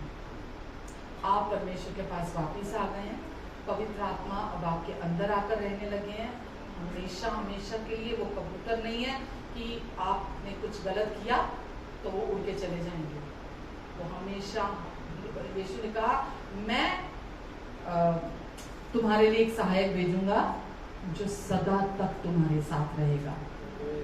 आमीन। और वो हमेशा के लिए अब आपके साथ है, पर बिना पवित्र आत्मा के आप रिलेशनशिप को एंजॉय नहीं कर सकते। पवित्र आत्मा के थ्रू ही आप परमेश्वर के साथ रिश्ते को एंजॉय कर सकते हैं। तो वो जो भी रिक्वायरमेंट थी परमेश्वर के साथ, ताकि हम बोलें परमेश्वर सुने, परमेश्वर बोले हम सुने, वो यीशु की आज्ञाकारिता की वजह से सारी पूरी हो गई है। इसीलिए परमेश्वर ने अपने बेटे को भेजा ताकि हमें पाप से और पाप जागरूकता से छुड़ाकर आजाद कर दे। डर कब आता है आपके मन में? जब डर आता है, मतलब वो क्यों आता है, कब नहीं आता, क्यों आता है? जब कोई पाप हो जाता है आपसे या कुछ से। दुष्ट जब आपको आके आपके नई पहचान के विरुद्ध बोलता है तो आपके मन में डर आता है। जब भी वो आपको आपकी राइचसनेस की जो आइडेंटिटी है, जो पहचान है, उसके विरुद्ध कि देख तेरे साथ बुरा होगा, देख तेरे किसी अपने के साथ बुरा होगा क्योंकि तूने गलत किया है, देख तेरे साथ ऐसा होगा, देख तेरे साथ कुछ अच्छा नहीं होगा, देख ये तेरे साथ गलत होने जा रहा है, देख तेरे साथ, जबकि वचन कहता है कि परमेश्वर भले हैं, अब वो आपके अंदर हैं, वो आपके साथ हैं, वो आपके लिए हैं, आपकी ओर हैं, आप में रहते हैं और आपके द्वारा काम करने के लिए, तभी तो पवित्र आत्मा दिया ना हमें। तो परमेश्वर क्या चाहते हैं? आप इस सच्चाई में रेस्ट करें विश्वास के साथ कि अब मेरे साथ कुछ गलत नहीं होगा। बट ये मालूम, ये तब तक नहीं होगा जब तक आप उस राइचसनेस के गिफ्ट को बिलीव नहीं करते और उसको अपने अंदर रिसीव नहीं करते, एग्रीमेंट में आके राजी नहीं होते उसके साथ। तब तक ना तो डर जाता है, ना आपके वचन लिखा धर्मी जवान शेरों की तरह निडर होते हैं। अगर आप भजन संहिता पढ़ो, नीति वचन पढ़ोगे ना, वहां जितने प्रोमिसेस हैं और जितनी ब्लेसिंग्स है ना, अब पढ़ना सारी धर्मी के लिए है। बट वो ओल्ड कवर्नेंट की धार्मिकता थी, पुराने नियम की धार्मिकता थी, जो मनुष्य के कर्मों पर आधारित थी, है ना। वहां अब पढ़ना धर्मी पर सदा आशीष रहेगी, धर्मी का वंश ऐसा होगा, धर्मी पर। अभी यीशु की आज्ञाकारिता के वजह से वो सब आपके लिए हाँ और आमीन के साथ है। वो सारे प्रॉमिसेस, वो सारी ब्लेसिंग्स, वो तब काम करती हैं जब आप वचन को अपने लिए विश्वास से लेते हो। कौन सा वचन? धार्मिकता का वचन। जब आप अपने लिए विश्वास करते हो कि आप परमेश्वर के धर्मी बेटे और धर्मी बेटी हो और ये धार्मिकता परमेश्वर की ओर से गिफ्ट है और ये यीशु की आज्ञाकारिता के कारण मुझे मिली है, तो वो जितने प्रॉमिसेस, जितनी ब्लेसिंग्स हैं पुराने नियम की, वो सारी आपके जीवन में सक्रिय हो जाती हैं, एक्टिवेट हो जाती हैं। उसके लिए आपको कुछ नहीं करना पड़ता। तो आप देख रहे हैं कितना इंपॉर्टेंट है धार्मिकता को समझना। अगर आप धार्मिकता को नहीं समझते, प्रॉमिसेस को मुंह से रट्टी जाओ, आप मटरिंग होता है ना, मुंह से खाली बड़बड़ करते चले जाना। आप प्रॉमिसेस को परमेश्वर के मुंह से बोलते रहो, वो बाहर है। वचन में लिखा है रोमन्स 10 में 10 का शायद 10 में लिखा है कि उद्धार के लिए तो मुंह से अंगीकार किया जाता है, लेकिन धार्मिकता के लिए दिल से विश्वास किया जाता है। दिल का मामला है, धार्मिकता के लिए दिल से विश्वास किया जाता है। जब आप धार्मिकता के लिए दिल से विश्वास करते हो तो आपका मुंह out of the abundance of our heart, हमारे दिल की बहुतायत से मुंह बोलता है। तो जो आप अपने दिल में विश्वास करते हो वही आपके मुंह से निकलता है। फिर आप यहाँ जो वचन में लिखा, अच्छा पेड़ अच्छा फल उत्पन्न करता है, बुरा पेड़ बुरा फल उत्पन्न करता है। इसका मतलब कर्मों की बात नहीं हो रही। पेड़ की जड़ अगर अच्छी है तो वो अच्छा फल उत्पन्न करेगा, पेड़ की जड़ अगर खराब है तो वो खराब फल उत्पन्न करेगा। तो हमारी जड़ कौन है? प्रभु यीशु मसीह। यदि जड़ पवित्र है तो फल भी पवित्र है, पेड़ भी पवित्र है, शाखाएं भी पवित्र है, सब कुछ पवित्र है। तो जब आप दिल से विश्वास करते हैं कि यीशु मसीह मेरी धार्मिकता है और ये धार्मिकता मुझे गिफ्ट में मिली है, मेरी किसी गलती, मेरे किसी एक्शन, मेरे किसी डिसोबीडियंस, मेरे किसी गलत व्यवहार की वजह से परमेश्वर मुझे नकारेंगे नहीं, मुझे रिजेक्ट नहीं करेंगे। मुझे जब भी मैं प्रार्थना करूंगी परमेश्वर ये नहीं बोलेंगे कि नहीं तो बुरा इंसान है, नहीं तो खराब इंसान है, मैं तेरी प्रार्थना नहीं सुनूंगा, क्योंकि ये हमारे बारे में नहीं है, ये यीशु के बारे में है। तो इसीलिए जो आप विश्वास करेंगे, अगर आप अपने आप को देखते रहेंगे, सिन कॉन्शियस रहेंगे, तो बहुत भारी है ये क्रिश्चियन लाइफ, ये मसीह जीवन बहुत भारी है। 1 घंटा भी निकाल पाना बड़ा मुश्किल है। लेकिन यदि आप यीशु के क्रूस पर जो उनकी आज्ञाकारिता थी उसके प्रति कॉन्शियस रहेंगे तो रेस्ट का जीवन है पूरी तरह से, अब बहुत आराम का जीवन जिएंगे। आमेन, आमेन। अगर आप भजन संहिता देखते हैं ना, उसके 103 के 14 में लिखा है,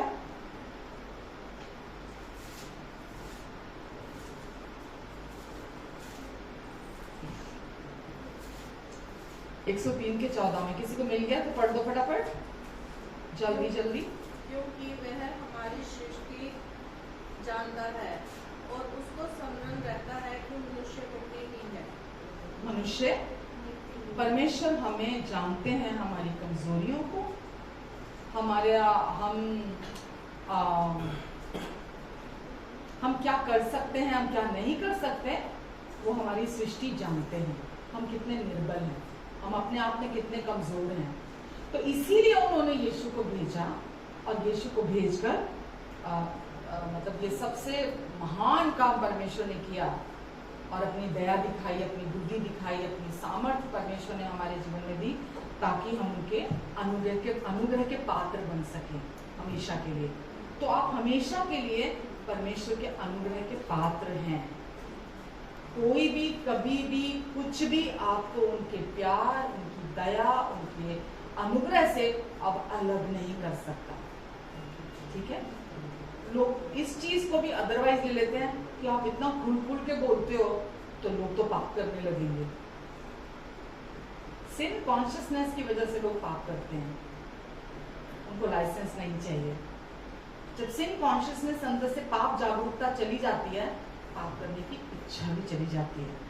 टाइम लग सकता है, क्योंकि कितना आप दिल में विश्वास करते हैं धार्मिकता के वचन को लेकर, कितना रेवलेशन है आपको, फिर जितना रेवलेशन है, जितना आप उसको मेडिटेट करते हैं, जितना आप उसको अपने लिए रिसीव करते हैं, उतना जल्दी, उतना क्विकली आप बाहर निकलते हैं।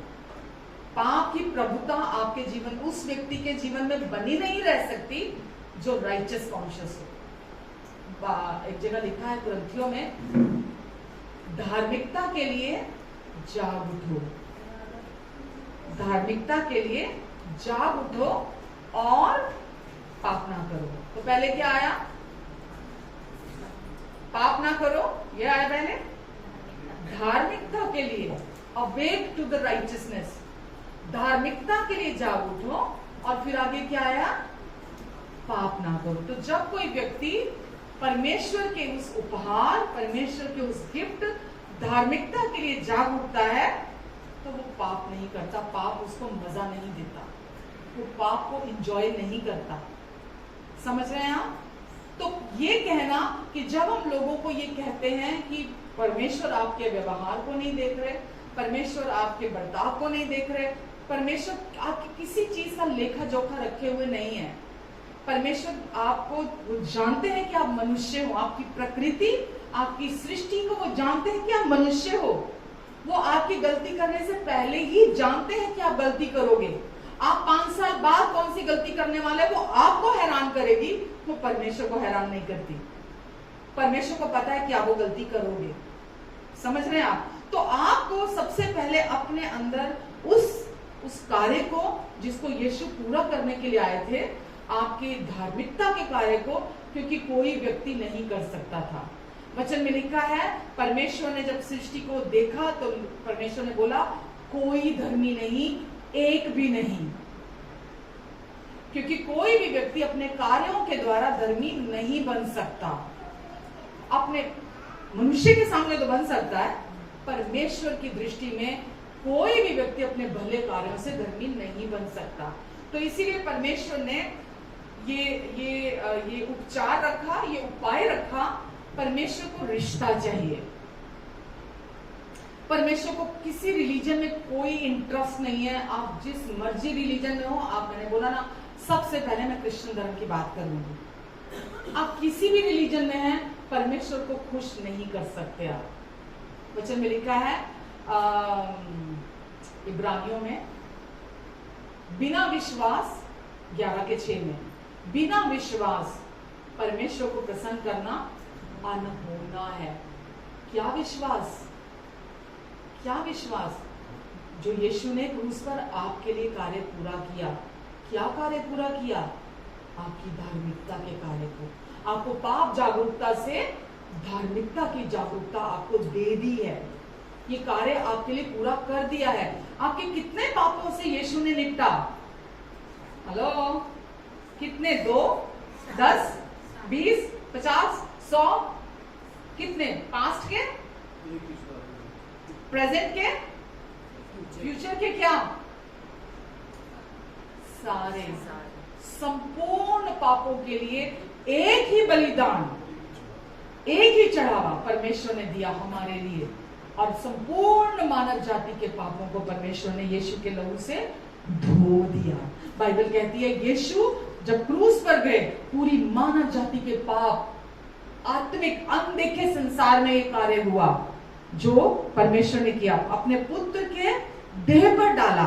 हम सब क्रूस की कथा को जानते हैं। यीशु जब क्रूस पर थे, लोगों को बाहर से पता नहीं चल रहा था वहां क्या हो रहा है क्रूस पर, लेकिन यीशु के क्रूस पर परमेश्वर ने जो लोग मतलब दुनिया में अभी पैदा हो चुके हैं और जो आगे पैदा होने वाले भी हैं, आखिरी मनुष्य भी जो दुनिया में पैदा होने वाला है, सबके संपूर्ण पापों की बलि, अपने लहू को बलि बने और अपना लहू देकर हर एक के पापों को, पास्ट, प्रेजेंट और फ्यूचर के पापों को धो दिया यीशु ने। वो क्रूस पर हम जब गए, पूरी मानव जाति यीशु के साथ क्रूस पर थी। जब यीशु गाड़े गए, पूरी मानव जाति यीशु के साथ गाड़ी गई।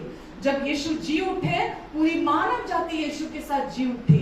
जब यीशु उठाए गए, पूरी मानव जाति यीशु के साथ उठाई गई। जब यीशु पिता के सिंहासन पर, पिता के दाहिने जाकर बैठे, पूरे पापों की कीमत चुकाने के बाद हम सब भी यीशु के साथ वहां बैठाए गए और यीशु के संगी वारिस बने। हम कैसे वहां बिठाए गए?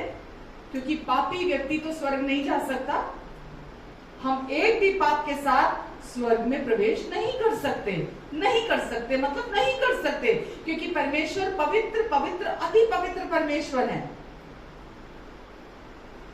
पवित्र, पवित्र, अति पवित्र परमेश्वर है। और कोई भी मनुष्य अपने धर्मी कार्यों के द्वारा, अपने भले कार्यों के द्वारा, अपने अच्छे कामों के द्वारा, अपनी पवित्रता ही के द्वारा स्वर्ग में प्रवेश नहीं कर सकता, क्योंकि परमेश्वर ने मुक्ति का काम, उद्धार का काम अपने हाथ में रखा है। इसीलिए जो राइचसनेस, जो धार्मिकता है, उसका मतलब क्या है? यीशु ने हमें अपनी धार्मिकता का गिफ्ट दिया ताकि हम पिता के साथ रिलेशनशिप में आ जाएं वापस से, वो रिश्ता अच्छा हो जाए और पिता के सम्मुख हम बोल्डली खड़े हो सके।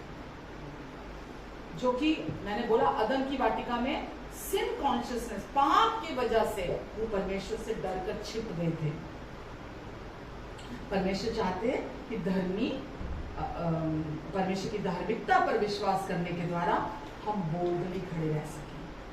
शैतान के तीरों के सामने अगर कोई स्थिर खड़ा रह सकता है, शैतान के तीर क्या है? झूठ, धोखेबाजी। अगर कोई स्थिर खड़ा रह सकता है तो केवल धर्मी, वो धर्मी जो दिल से विश्वास करता है, क्योंकि धार्मिकता के लिए दिल से विश्वास किया जाता है। हम ये सोचें मैं तो बहुत अच्छा हूँ। अभी कल मेरी किसी से बात हो रही थी, वो बात अलग है, तो पापा गई सुन के, क्योंकि वहाँ कुछ कह नहीं सकती थी मैं, जब तक सामने वाला रास्ता ना दे तो बोलना बेकार है ना। तो यही सुनने को मिल रहा, नहीं हमारे अंदर बहुत पावर है, हम अपने जीवन को संभाल सकते हैं, हम सब कुछ कर सकते हैं, हमें कोई नहीं चाहिए हमारे लिए, हम सब कुछ ठीक कर सकते हैं अपने लिए। समय आने दो, समय आने दो, हम अपने आप सब कुछ संभाल सकते हैं, हमारे पास समझ भी है, हमारे पास शक्ति भी है, और हम अपनी पावर से बहुत कुछ कर सकते हैं। हम कुछ भी नहीं कर सकते, हम इस मुगालते में रहते हैं। हम सोचते हैं, बाइबल में लिखा है यदि मनुष्य इस संसार को भी प्राप्त कर ले और अपने प्राणों की हानि उठा ले तो कोई लाभ नहीं है उसका, घाटे का सौदा है। हम सोचते हैं जो यहाँ का जीवन है, जो इस दुनिया में जो हम देख रहे हैं ना, ये परमानेंट है, जो यहाँ की लाइफ है ये परमानेंट है। मेरे प्रियो, ये परमानेंट नहीं है। ये किसी के पास 50 साल, किसी के पास 70 साल, 80 साल, 100 साल, 110 साल, 120 साल, कितना इतना ही है। लेकिन इसके बाद का जो जीवन है वो हमेशा का जीवन है, कभी ना खत्म होने वाला जीवन है। और परमेश्वर आपको इतना प्यार करते हैं, वो आपके विरोध में नहीं है, वो आपके खिलाफ नहीं है, वो आपके लिए हैं। इसीलिए उन्होंने यीशु को भेजा। ब्रदर, वचन हमें बताता है परमेश्वर ने अपने लिए एक देह तैयार की, अपने लिए एक देह तैयार की, जिसको आज हम यीशु नाम से जानते हैं। और परमेश्वर ने खुद दाता आया, हमारे लिए दान दिया, अपने प्राणों को दिया, अपना लहू बहाया, ताकि हम हमेशा के लिए परमेश्वर की धार्मिकता बन जाए। तो परमेश्वर आपको प्यार करते हैं, इसीलिए वो यहाँ भी आपके साथ रहना चाहते हैं और पूरी इटर्निटी भी वो आपके साथ बिताना चाहते हैं। धर्म आपको हमेशा गुमराह करता है, चाहे वो क्रिश्चियन धर्म क्यों नहीं है। मैं यहाँ ये नहीं कहूंगी कि क्रिश्चियन धर्म में गलत चीजें नहीं हो रही हैं, बहुत गलत चीजें हो रही हैं, बहुत, क्या शब्द इस्तेमाल करूं, तमाशा बन रहा है। और बहुत दुख की बात है, सच में रोना आता है देखकर कि लोग भी गुमराह किए जा रहे हैं, जबकि ये प्योरली परमेश्वर के प्यार के बारे में है, प्योरली परमेश्वर की कृपा के बारे में है, उनकी दया के बारे में है कि वो कितने अच्छे पिता हैं हमारे, और उन्होंने हमारे लिए इतना सब कुछ इतना सरलता से पूरा कर दिया। वो हमें लगता है कि वो मुफ्त में मिल रहा है हमें उद्धार और मुक्ति, परमेश्वर ने उसके लिए बहुत बड़ी कीमत चुकाई है, उसके लिए बहुत बड़ी कीमत चुकाई गई है, ताकि आप हमेशा के लिए रेस्ट में आ सके और परमेश्वर का प्रोविजन एफर्टलेसली आप अपनी लाइफ में रिसीव कर सकें। आमेन। मुश्किल है इस पर विश्वास करना, हेलो, मुश्किल है विश्वास करना। जो भी मैंने बोला कि उद्धार के लिए मुंह से अंगीकार किया जाता है, लेकिन धार्मिकता के लिए दिल से विश्वास किया जाता है। तो क्या ये दिल से विश्वास करना कठिन है? कुछ और नहीं है मेरे प्रियो, सुसमाचार कुछ और नहीं है। आप मतलब आप हर संडे आओगे, मैं कभी आपको कैसे खिलाऊंगी, कभी कैसे खिलाऊंगी, कभी कैसे खिलाऊंगी वही खाना जो आपके लिए अच्छा है, जो आपके लिए बेस्ट है, जो आपकी कुशलता के लिए है। इसके अलावा और कुछ नहीं है। मैंने बोला मेरे जीवन को पूरी तरह से बदल दिया इस प्रकाशन में, यीशु और यीशु के पूरा हुए कार्य को जब मैंने रेवलेशन के तौर पर अपने अंदर अपने दिल में विश्वास से रिसीव किया, मेरा जीवन बदल गया, जीवन बदल गया। किसी से गुस्सा होना, किसी से नाराज होना, किसी से एक्सपेक्टेशन रखना, किसी की बात का बुरा मारना, सबसे इतना लगता है ये तुच्छ बातें हैं, तुच्छी बातें हैं, बिल्कुल बेकार बातें हैं। क्यों? क्योंकि जब आप धार्मिकता पर विश्वास करते हो ना, गिफ्ट पर जो परमेश्वर ने आपको दिया, क्योंकि परमेश्वर आपको बहुत प्यार करते हैं ना, इसीलिए उन्होंने आपको ये धार्मिकता का गिफ्ट दिया है। आप उस प्यार को रिसीव करते हो अपने अंदर, नाराजगियां खत्म, बुरा मानना खत्म, क्योंकि दुष्टि तो आता है ना दोष लगाने। वचन में लिखा है धर्मी के विरुद्ध, 54:17 में लिखा है यशायाह में, धर्मी के विरुद्ध, कंप्लीट कर दो, शैतान का कोई हथियार सफल नहीं होगा। किसके विरुद्ध? धर्मी कौन? जो दिल से विश्वास करता है, जो दिल से विश्वास करता है कि यीशु की आज्ञाकारिता ने मुझे धर्मी बनाया है और वो धार्मिकता कभी भी मेरे जीवन से अलग नहीं होगी, कोई ले नहीं सकता। वो मेरे, मैं और परमेश्वर हमेशा के लिए एकजुट हो गए, एक आत्मा होकर जुड़ चुके हैं। कभी सीडी देखी आपने? सीडी पहले आती थी ना, देखिए आपने, वो 2 सीडी को ऐसे जोड़ा होता था, उसको अलग किया जा सकता था। वो तो शायद फिर भी हो सकती होगी, संसारिक चीज है, समझाने के लिए बोल रही हूँ। वो ऐसे जुड़ी होती थी।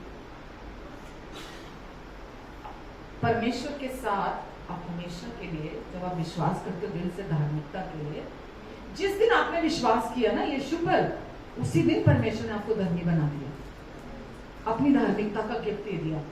बट क्योंकि लोगों को गलत प्रचार किया जाता है कलीसियाओं में, अभी भी उनको सिन कॉन्शियसनेस के बारे में बोला जाता है, तो उनको अपनी इस नई आइडेंटिटी, इस नई पहचान के बारे में अवेयर ही नहीं होते, उनको पता ही नहीं होता कि मैं तो यीशु में आने से पहले, अच्छा सपोज मान के चलो यीशु में आने से पहले आप पाप की जेल में थे, ठीक है, यीशु में आने से पहले आप पाप की जेल में थे, लेकिन यीशु के आज्ञाकारिता की वजह से अब आप हमेशा के लिए धार्मिकता की जेल में आ गए। पहले कहां थे? पाप की जेल में थे, जहां परमेश्वर आपके साथ नहीं थे, जहां परमेश्वर मेरे साथ नहीं थे। ये नहीं था कि परमेश्वर रहना नहीं चाहते थे मेरे साथ या आपके साथ, या परमेश्वर हमसे नफरत करते थे, या परमेश्वर हमें तुच्छ देखते थे, बिल्कुल भी नहीं। परमेश्वर प्रेम थे, प्रेम है, प्रेम रहेंगे। परमेश्वर वो हमेशा से हमारे अच्छे पापा थे, अच्छे पापा हैं, अच्छे पापा रहेंगे वो हमेशा। वो कभी भी हम पर गुस्सा नहीं थे, उनका गुस्सा पाप के प्रति था, वो पाप के प्रति नाराज थे, पाप पर गुस्सा थे वो, इसीलिए उन्होंने पाप को क्रूस पर सजा दी, पाप को क्रूस पर दंड दिया। उन्होंने आपको नहीं दिया, अपने पुत्र की देह पर उन्होंने दंड दिया। अगर वो आप पर गुस्सा होते, अगर वो आप पर नाराज होते, तो आपको दंड देते।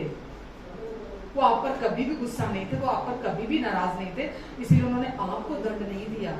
आपकी जगह पर वो खुद आए और खुद आकर उन्होंने आपके पापों की कीमत चुकाई यीशु की देह पर।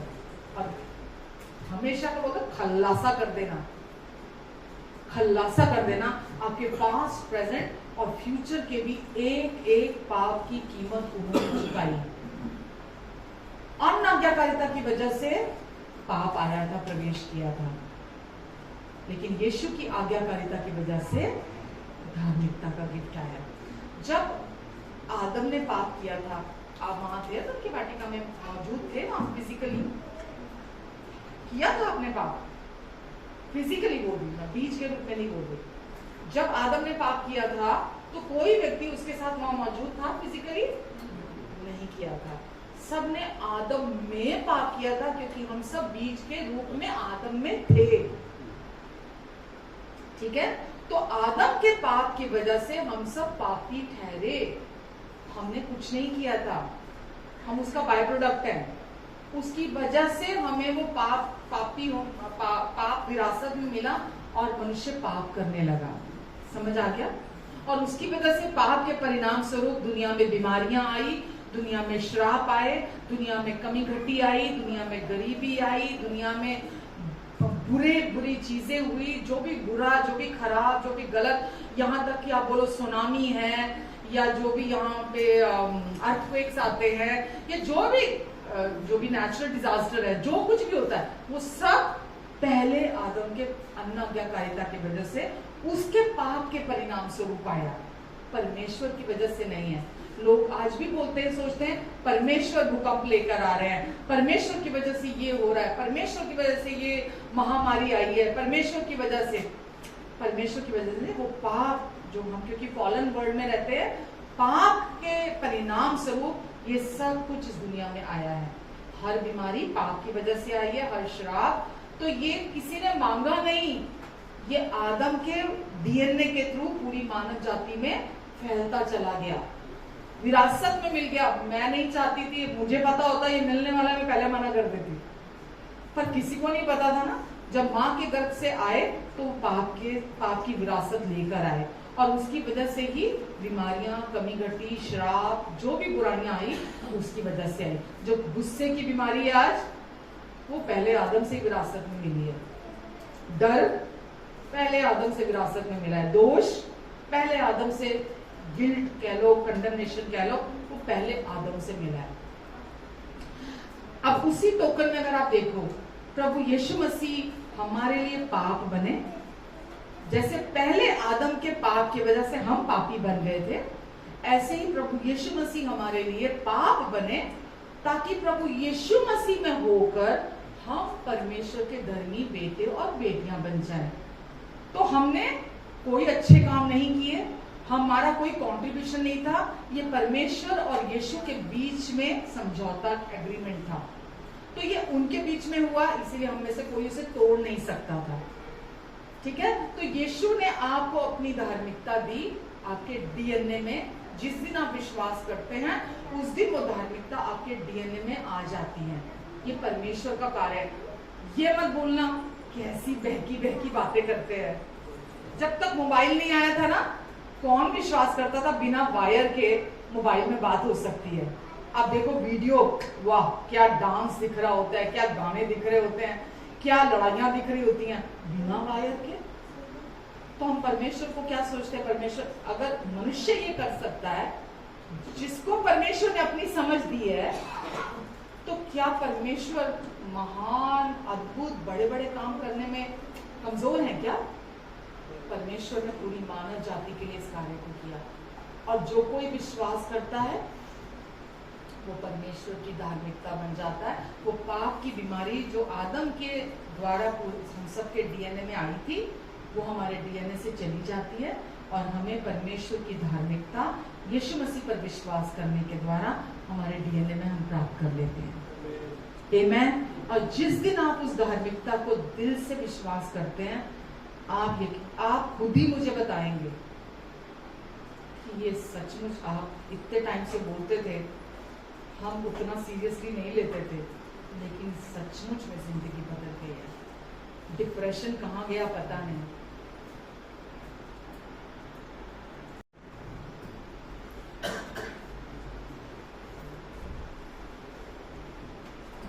डिप्रेशन कहाँ गया, बीमारियां कहाँ गई, कमी घटी कहाँ गई, आपके बच्चों की चिंता ना, आपके रिलेशनशिप के हस्बैंड वाइफ की जो हमेशा लगी रहती है, इसी के साथ सारी जिंदगी काटनी पड़ेगी।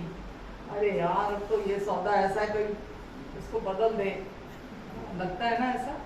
वो सब कुछ आपके लिए ना एक मतलब आपकी आंखें खुल जाएंगे ना। मतलब दुष्ट हमेशा अच्छे को भी बुरा दिखाने की कोशिश करता है, सही को भी। वो आपको हमेशा आएगा जस्टिफाई करने के लिए, और दूसरे को हमेशा बुरा दिखाने के लिए आएगा। ये उसके हमेशा से टैक्टिक्स हैं, उसका काम करने का तरीका ही यही है। लेकिन यकीन जानिए, फिर आप अगर सपोज हस्बैंड वाइफ का रिश्ता है ना, तो आपको फिर गुस्सा नहीं आएगा जब आप राइचस कॉन्शियस हो जाएंगे। आपके दिल में ना उनके प्रति क्या बोलूं मैं, दया वर्ड यूज करूंगा एक राइट वर्ड नहीं मिला, मतलब आपको लगेगा कि नहीं यार ये वीक है, इनको भी राइचसनेस की समझ नहीं है, इनको पता नहीं है परमेश्वर ने इनके लिए क्या कर दिया है ना। जिस दिन ये राइचस कॉन्शियस हो जाएंगे ना, क्योंकि वो आपको आउटवर्डली चेंज करेगा ही करेगा। जो आप अंदर विश्वास करते हैं ना, वो आपको बाहर से बदलेगा ही बदलेगा। तो पार्टनर की बात कहें, बच्चों की बात कहें, आपको पेशेंटली वेट करना पड़ता है, क्योंकि परमेश्वर हमारे साथ बहुत पेशेंट है। वो हमारे साथ बहुत धीरज रखते हैं हमेशा। तो परमेश्वर आपको कहेंगे कोई बात नहीं, तो मेरी बेटी है ना, माफ कर दे, माफ कर दे, क्योंकि अब आपका रिलेशनशिप है परमेश्वर के साथ। वो रास्ता जो पाप की वजह से रुकावट बना हुआ था, पाप रुकावट बना हुआ था, और आप परमेश्वर को सुन नहीं सकते थे, परमेश्वर तक अपनी बात पहुंचा नहीं सकते थे, अब आप परमेश्वर को सुन भी सकते हैं, परमेश्वर से बात भी पहुंचा भी सकते हैं।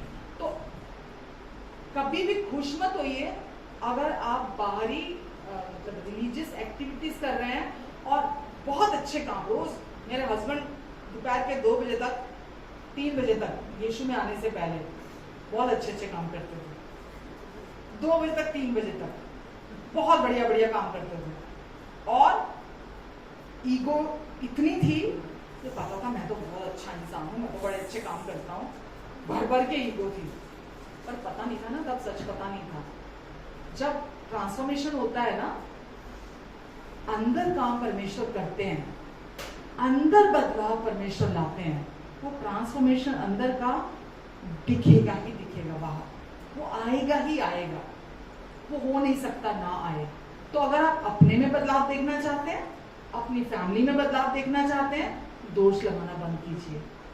तेरी वजह से नहीं हुआ, उसकी वजह से नहीं हुआ, मेरे माँ बाप की वजह से नहीं हुआ, मेरे बच्चे ढंग के नहीं निकले उसकी वजह से नहीं हुआ, अरे मेरा बॉस अच्छा नहीं है, अरे मेरे कलीग्स अच्छे नहीं है, अरे उन्होंने मेरा काम खराब कर दिया, अरे इसकी वजह से ऐसा हो गया, उसकी वजह से ऐसा हो गया। चीजों को आप दोष लगाते रहते। जब आप सिन कॉन्शियस नहीं होते ना, सबसे पहले तो आप अपने पे दोष लगाना बंद करते हैं, आप खुद पे दोष लगाना बंद करते हैं। पहले आप खुद पे दोष लगाना बंद करते हैं तो आप बाहर दोष लगाना बंद करते हैं। हमें पता ही नहीं होता कि हम, अगर आप थोड़ा सा सचेत होकर जीते हैं ना, तो आपको पता लगता है कि आप खुद पे दोष लगा रहे हैं कि नहीं लगा रहे हैं, सिन कॉन्शियसनेस है अंदर या नहीं है। तो पहले आप खुद को माफ करते हैं, फिर आप सामने वाले को माफ करते हैं। समझ रहे हैं? अगर आप खुद को माफ नहीं करते, भूल जाओ, आप सामने वाले को माफ नहीं करेंगे। आप छोटी छोटी गलती करके आप अपने अंदर गिल्ट कॉन्शियस आ जाते होते हैं ना। शैतान की यही तो चाल है। शैतान आपको चर्च जाने से नहीं रोकेगा, शैतान आपको कोई भी काम करने से नहीं रोकेगा। अगर ये मेरी सुन रहा है ना, ये मेरी सुन रहा है ना, किधर भी चला जाए मुझे क्या फर्क पड़ता है, ये मेरी सुन रहा है ना, इसने अपने कान मुझे दिए हुए है ना, ये किधर भी जाए मेरे को क्या लेना देना, ये चर्च में जाए, चर्च में घर बना ले, मुझे क्या फर्क पड़ता है। समझ रहे हैं आप? जब तक आप उसके झूठ के लिए, उसके धोखेबाजी के लिए अपने कान देते रहते हैं ना, उसको कोई फर्क नहीं पड़ता आप क्या कर रहे हैं। तो आपको ये सियाना होने की जरूरत है। धार्मिकता के लिए जाग दो, अवेक टू द राइचियसनेस। पहले धार्मिकता के लिए जो गिफ्ट है, जो परमेश्वर ने आपको दी है, उससे क्या मतलब बताया मैंने अभी? आपके पास्ट, आपके प्रेजेंट, आपके फ्यूचर के सारे पापों से परमेश्वर ने डील कर लिया। वो रुकावट जो आपको परमेश्वर के साथ रिलेशनशिप बनाने के लिए हमेशा एक रोड़ा थी, यानी कि पाप और पाप की जागरूकता, वो अब रास्ते में नहीं है। यीशु ने उसे हटा दिया पूरी तरह से। अब आपका परमेश्वर के साथ रिश्ता है। अब जब आप गलती करते हैं, अब जब आप गुनाह करते हैं, अब जब आप कमजोर पड़ते हैं, आपको ये पता है कि यीशु ने आपके सारे पापों की कीमत चुका दी है। तो आप अपने आप को अपना लेखा नहीं तैयार करते कि आपने कितनी गलतियां की हैं, कितने अच्छे काम किए हैं। आपको पता है ये मेरे विषय में नहीं है, ये यीशु के विषय में है। यीशु ने अपनी आज्ञाकारिता की वजह से मुझे परमेश्वर के साथ हमेशा के लिए जोड़ दिया, अच्छा कर दिया मेरा रिश्ता। और पहले मैं पाप की जेल में था, अब मैं धार्मिकता की जेल में हूँ। पहले क्योंकि मैं पाप की जेल में था, मैं पापी था, बीमारियां आती थी, श्राप आते थे, मेरे बिना मांगे मेरे जीवन में आते थे, कमी घटी, डिप्रेशन, जो भी बुराइयां वो पहले मुझे वहां मिलती थी। लेकिन अब क्योंकि परमेश्वर ने मुझे अपनी धार्मिकता में कैद कर लिया है, तो अभी क्या आएगा? Very good. ऐसे क्विकली आंसर दो ना, सब जानते हो आप, डरते क्यों? सब पता है आपको। अब क्या आएगा? चंगाई। पहले बीमारी आती थी बिना मांगे, अब क्या आएगी? हीलिंग फ्लो करेगी आपको पता भी नहीं है। जब आप राइचियसनेस को बिलीव करोगे, हीलिंग आपकी बॉडी में अपने आप फ्लो करेगी। जब आप राइचियसनेस को दिल से बिलीव करोगे, कोई कमी घटी नहीं होगी आपकी लाइफ में। जब आप राइचियसनेस को बिलीव करोगे, श्राप वहां नहीं होंगे आपके जीवन में। जब आप राइचियसनेस को बिलीव करोगे, कड़वाहट नहीं रहेगी वहां। जब आप राइचियसनेस को बिलीव करोगे वहां क्रोध नहीं रहेगा। आमेन। जब आप राइचियसनेस को बिलीव करोगे श्राप नहीं रहेंगे वहां। जब आप राइचियसनेस को बिलीव करोगे शैतान को ब्रेन हैमरेज होएगा कि मैं इसका क्या कर रहा, इसको तो कुछ भी बोल लो ये नहीं टस से मस होता, मैं क्या करूं इसका। उसको समझ में नहीं आएगा क्योंकि वो जो कुछ भी बोलेगा अगर वो आपको सिन कॉन्शियसनेस में लेके जा रहा है या कंडमनेशन में लेके जा रहा है या शर्मिंदगी में लेके जा रहा है, समझ रहे हैं आप, आपको पता है ये परमेश्वर की ओर से नहीं है, ये परमेश्वर की आवाज नहीं है, तो आप उसको कान नहीं देंगे, आप उसको नहीं सुनेंगे, आप उस पर ध्यान नहीं देंगे, अपना फोकस नहीं देंगे, अपनी अटेंशन नहीं देंगे। तो किसको देंगे फिर आप फोकस और अटेंशन? उनके प्यार को, उनकी आवाज को, आपकी न्यू आइडेंटिटी के बारे में वो हमेशा आपको जागरूक करते हैं, आपकी राइचियस आइडेंटिटी के बारे में वो हमेशा आपको बताते हैं, आपको हमेशा जागरूक करते हैं आपको कि अब आप कौन बना दिए गए हैं, ताकि आपके शरीर में जो चीजें पौलुस ने बोला ना रोमियो 7 में कि जो मैं बातें करना चाहता हूँ वो तो मुझसे होती नहीं, जो मैं नहीं करना चाहता वो मुझसे होती है। मैं इतनी दुविधा में हूँ कि मुझे अपने शरीर में अलग व्यवस्था दिखती है पर मेरे आत्मा में मुझे अलग व्यवस्था दिखती है। कौन है जो मुझे इससे छुड़ाएगा भाई? जो ये युद्ध चल रहा है मुझे इस युद्ध से कौन बाहर निकालेगा? परमेश्वर पता क्या चाहते हैं? आप मन फिराओ, मन फिराओ। मन फिराओ का क्या मतलब है? रिपेंटेंस। मन फिराओ मतलब आपका ध्यान अपने से हट जाए। मन फिराओ मतलब यीशु अपनी ओबीडियंस से हट जाए, आपका सारा फोकस यीशु की ओबीडियंस में चला जाए, इसको बोलते हैं मन फिराना। आपका फोकस अपनी गलतियों, अपनी कमजोरियों, अपने गुड वर्क्स, आपके जो कुछ भी आप करते हैं उससे हट जाए, आपका पूरा फोकस यीशु की आज्ञाकारिता की तरफ चला जाए, यीशु की ओबीडियंस की तरफ चला जाए। समझ रहे हैं? तो आप जब यीशु की ओबीडियंस की तरफ आपका फोकस जाएगा, आपका ध्यान जाएगा, तो आप धीरे धीरे क्या एवरीडे, ये एवरीडे की जर्नी है। एवरीडे जब भी शैतान आएगा आपका फोकस, आपकी अटेंशन लेने, ताकि आप सिन कॉन्शियसनेस में चले जाएं, कंडमनेशन में चले जाएं, शर्मिंदगी में चले जाएं, आपको वापस यीशु की आज्ञाकारिता में अपना फोकस और अटेंशन लेकर आना है। इसको बोलते हैं मन फिराओ, रिपेंटेंस। लोग रिपेंटेंस क्या बोलते हैं? सुना आपने? पाप से मन फिराना। रिपेंटेंस क्या है? कि आप अपना फोकस और अटेंशन, अपने कान, अपनी आंखें, अपना हृदय का ध्यान आप परमेश्वर की तरफ लेकर जाएं, यीशु की ओबीडियंस की तरफ लेकर जाएं। इसको बोलते हैं ट्रू रिपेंटेंस, मन फिराओ, मेटनोया, इसको बोलते हैं। तो जब आप उधर फोकस लेकर जाएंगे, उधर ध्यान लेकर जाएंगे, शैतान को समझ में आ जाएगा मैं कुछ भी कहने आता हूँ, जू नहीं रेंगती इसके कानों पे, कोई फर्क नहीं पड़ता इसको। तो अब आप क्या करेंगे? अब आप उस रिलेशनशिप को एंजॉय करते हैं परमेश्वर के साथ। अब 100% आपका भी ध्यान परमेश्वर की तरफ है, आपका फोकस परमेश्वर की तरफ है। आप सिर्फ कॉन्शियस नहीं, मी कॉन्शियस नहीं, ही कॉन्शियस है। दुष्ट चाहता है आप मी कॉन्शियस रहें, परमेश्वर क्या चाहते हैं? आप ही कॉन्शियस रहें, जीसस कॉन्शियस, गॉड कॉन्शियस रहें। समझ रहे हैं आप? इतनी सी बात है, बताओ, इतनी सी बात है, समझ में नहीं आती, इतनी सी बात है। आई समझ? हेलो, आई समझ में? सुनना तो रोज ही पड़ता है। समझ तो आ जाते हैं, फिर हम भूल जाते हैं। क्योंकि एफर्ट तो कोई करना नहीं, हमें एफर्ट तो कोई करना नहीं, केवल हमारी सोच, हमारे विचार, हमें अपने मन की रक्षा करनी है। That's it। अपने मन की रक्षा करनी है। अपने मन की रक्षा कैसे करेंगे? जब हम अपना फोकस और अटेंशन सही जगह पर लगाकर रखेंगे, यीशु की ओबीडियंस की तरफ लगाकर रखेंगे। यीशु की आज्ञाकारिता ने मुझे आशीषित ठहरा दिया है, यीशु की आज्ञाकारिता ने मुझे योग्य बना दिया है, यीशु की आज्ञाकारिता ने मुझे परमेश्वर की एक्सेप्टेंस के प्रति, मतलब 100% परमेश्वर की एक्सेप्टेंस, परमेश्वर का अप्रूवल मुझे दिला दिया है यीशु की ओबीडियंस ने। परमेश्वर का पूरा प्यार मेरे लिए है यीशु की ओबीडियंस की वजह से। कुछ भी कंडीशनल नहीं है अब कि आपने कुछ गलत किया तो परमेश्वर ने डंडा उठा लेना है, कुछ भी कंडीशनल नहीं है। सब कुछ परमेश्वर का प्यार, दया, कृपा, सब 100% आपके लिए। डिप्रेशन रहेगा, डर रहेगा, कोई एंजाइटी आएगी, कोई चिंता आएगी, जब आप अपने आप को देखते रहते हैं ना, आत्मचेतन बोलते हैं ना, अपने पे फोकस रहता है, वहां रिलेशन ना तो बंदों के साथ सही होगा और ना परमेश्वर के साथ सही होगा। जब आप सेल्फ कॉन्शियस होते हैं, सारा ध्यान अपने ऊपर, तो ना तो इंसानों के साथ रिश्ता अच्छा होने वाला है, ना परमेश्वर के साथ रिश्ता अच्छा होगा। रिश्ते की रिक्वायरमेंट क्या है? 100% गिविंग, 50-50 में। तो क्या है?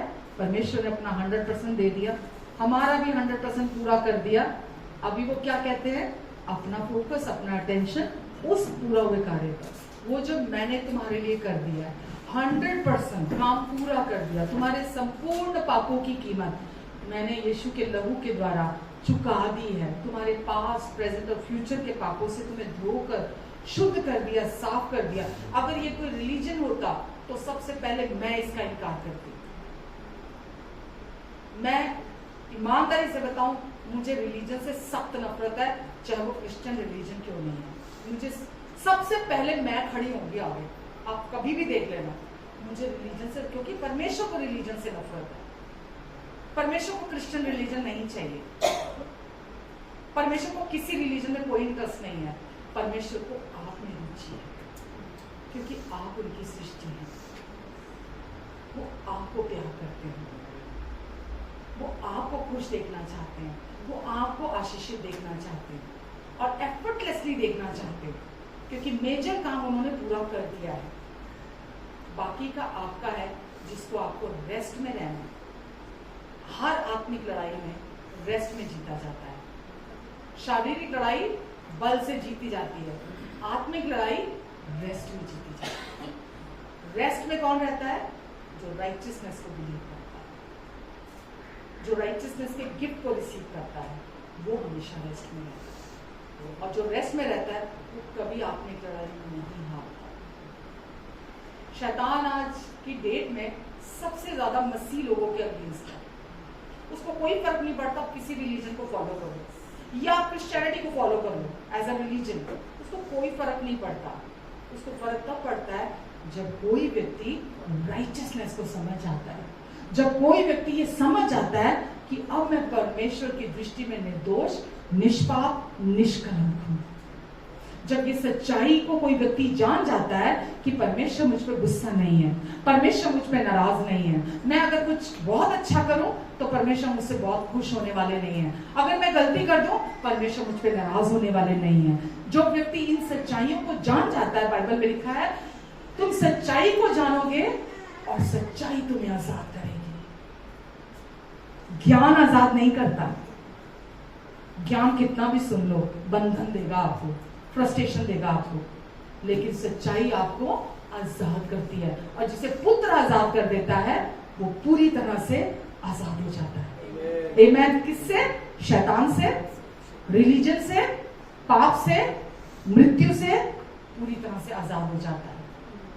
आमेन। किसको आजादी नहीं चाहिए? पाप से, मौत से, शैतान से, रिलीजन से, बीमारियों से, कर्जों से, कमी घटी से, श्रापों से, किसको आजादी नहीं चाहिए? सबको आजादी चाहिए और वो केवल परमेश्वर देते हैं। आमेन। जिस दिन आप धार्मिकता को, राइचियसनेस को, जो कि गिफ्ट है परमेश्वर की ओर से, और वो आपकी आइडेंटिटी है, इसको और नेक्स्ट वीक देखेंगे, वो आपकी पहचान है। जो व्यक्ति उस पर फोकस लगाकर रखता है उसकी खोज करता है। और उसमें लिखा है मैथ्यू में, मत्ती 6 के 33 में 33 में लिखा है, सबसे पहले तुम परमेश्वर की धार्मिकता, अपनी धार्मिकता नहीं, सबसे पहले तुम परमेश्वर की धार्मिकता, और परमेश्वर का धर्म भी नहीं, राइट? धर्म भी नहीं। हम धर्म को मान के फूलने लगे, ओ मैं तो क्रिश्चियन हूं जी, ओ मैं तो फलाना हूं जी, मैं तो धमकाना। परमेश्वर को कोई इंटरेस्ट नहीं, परमेश्वर बोलते सबसे पहले तुम परमेश्वर की धार्मिकता और परमेश्वर के राज्य की खोज करो, तो बाकी की सब वस्तुएं भी तुम्हें मिल जाएंगी। आमेन। परमेश्वर की धार्मिकता, उसकी खोज करो। जाओ ना इंटरनेट पे सर्च करो, क्रिश्चियन रिलीजन को नहीं, कुछ नहीं मिलने वाला, खाली सर खाली हाथ, कुछ नहीं मिलने वाला। जाओ इंटरनेट पे जाओ, गूगल पे जाओ, what is the righteousness of God, check करो इन क्राइस्ट, क्या है वो। गलत है तो गलत बोलो, ठीक है तो ठीक बोलो, एडमिट करो, मानो, क्योंकि उसी में आपका छुटकारा है, उसी में आपकी आजादी है, उसी में आपका अनंत जीवन है। अगर उसका इनकार करते हैं हम, तो हम अनंत जीवन का इनकार करते हैं। तो जाओ आप राइचियस रिलीजन को ढूंढोगे, कुछ नहीं मिलेगा। कूड़े को अगर हम खंगालते हैं तो कुछ मिलता है, केवल बदबू। लेकिन अगर आप जाके gospel, Jesus, righteousness of God, इसको धार्मिकता परमेश्वर की, आप उसको सर्च करो जाके, अकेले में, जब कोई नहीं देख रहा, आप न्यूट्रल होके, आपको समझ में आएगा परमेश्वर ने उद्धार का काम, मुक्ति का काम, महान काम जो मनुष्य की समझ से परे है, उसको कैसे अपनी बुद्धि, अपनी सामर्थ्य से पूरा कर दिया है। आमेन। हालेलुया। रुकूं यहीं, काफी टाइम हो गया है। हालेलुया। प्रार्थना करें। आइए, मैं आप सबके लिए प्रार्थना करती हूँ और जितने लोग ऑनलाइन हैं उनके लिए प्रार्थना करती हूँ। हमारे अच्छे परमेश्वर, हमारे अच्छे और भले पिता, हम आपको धन्यवाद देते हैं।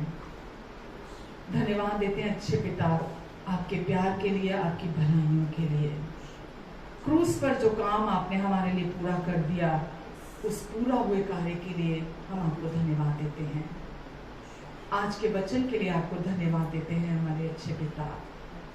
आपने अपना वचन हम तक पहुंचाया ताकि हम बुद्धिमान बने, ताकि हम समझदार बने, ताकि हमारे मन की आंखें खुल जाएं और हम चीजों को साफ साफ देख सके।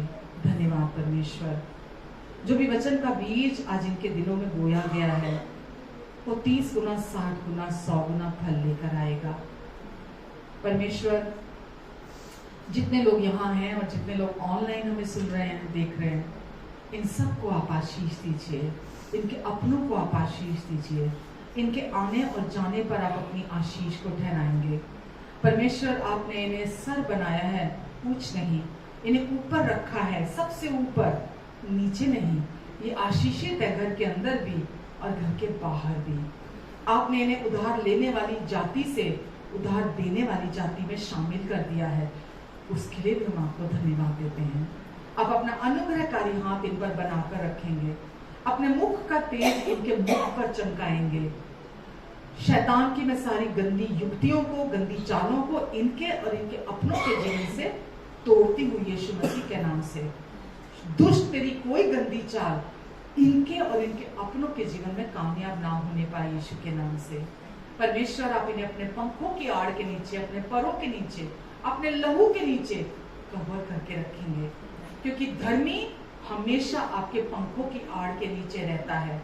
दुष्ट की कोई चाल धर्मी के जीवन में, धर्मी वो नहीं जो कर्मों से धर्मी है, धर्मी वो जो विश्वास के द्वारा धर्मी है। शैतान की कोई चाल उसके जीवन में कामयाब नहीं होती। प्रभु, जितने लोग अभी तक यहाँ वहां भटक रहे थे, यीशु मसीह के नाम से प्रभु, आप इन्हें अपने सुसमाचार के जूते पहनाइए प्रभु। यीशु, आप इनकी मदद कीजिए, सहायता कीजिए प्रभु, ताकि दुष्ट जो इन्हें दौड़ा रहा है, इनकी सारी दौड़ खत्म हो जाए, दुष्ट की सारी चालें बह जाए इनकी जिंदगी से, और यीशु ये आपकी तरफ देखने वाले बने। ये सारा फोकस, सारा अटेंशन परमेश्वर आपके प्यार, आपकी भलाइयों पर लगाकर रखे परमेश्वर, क्योंकि आप सदा अच्छे हैं, आप सदा ही भले हैं, आप जैसा कोई नहीं हो सकता। धन्यवाद देती हूँ यीशु, आपका अनुग्रह, कृपा, शांति इनके जीवन में मल्टीप्लाई होती चली जाए यीशु मसीह के नाम से। अगर कोई बीमार है तो मैं इनके जीवन में आपकी चंगाई की घोषणा करती हूँ और दुष्ट के सारे सिम्टम्स को, झूठे सिम्टम्स को इनके जीवन से कैंसिल करती हूँ। सिर के तालू से लेकर पैर के तलवों तक, पैर के तलवों से लेकर सिर के तालू तक, इनके रोम रोम में आपकी आजादी, आपका छुटकारा आ जाए यीशु के नाम से। प्रभु यीशु, आपने इनके लिए सब कुछ, सारा दुख पहले ही सह लिया ताकि इन्हें कोई दुख सहना ना पड़े। धन्यवाद देती हूँ यीशु, धन्यवाद देती हूँ प्रभु जी। आपकी शालोम शांति इनके मनों में, दिलों में, विचारों में मसीह यीशु में गहरे निवास करने पाए। आमीन, आमीन, आमीन। God bless you all, love you all.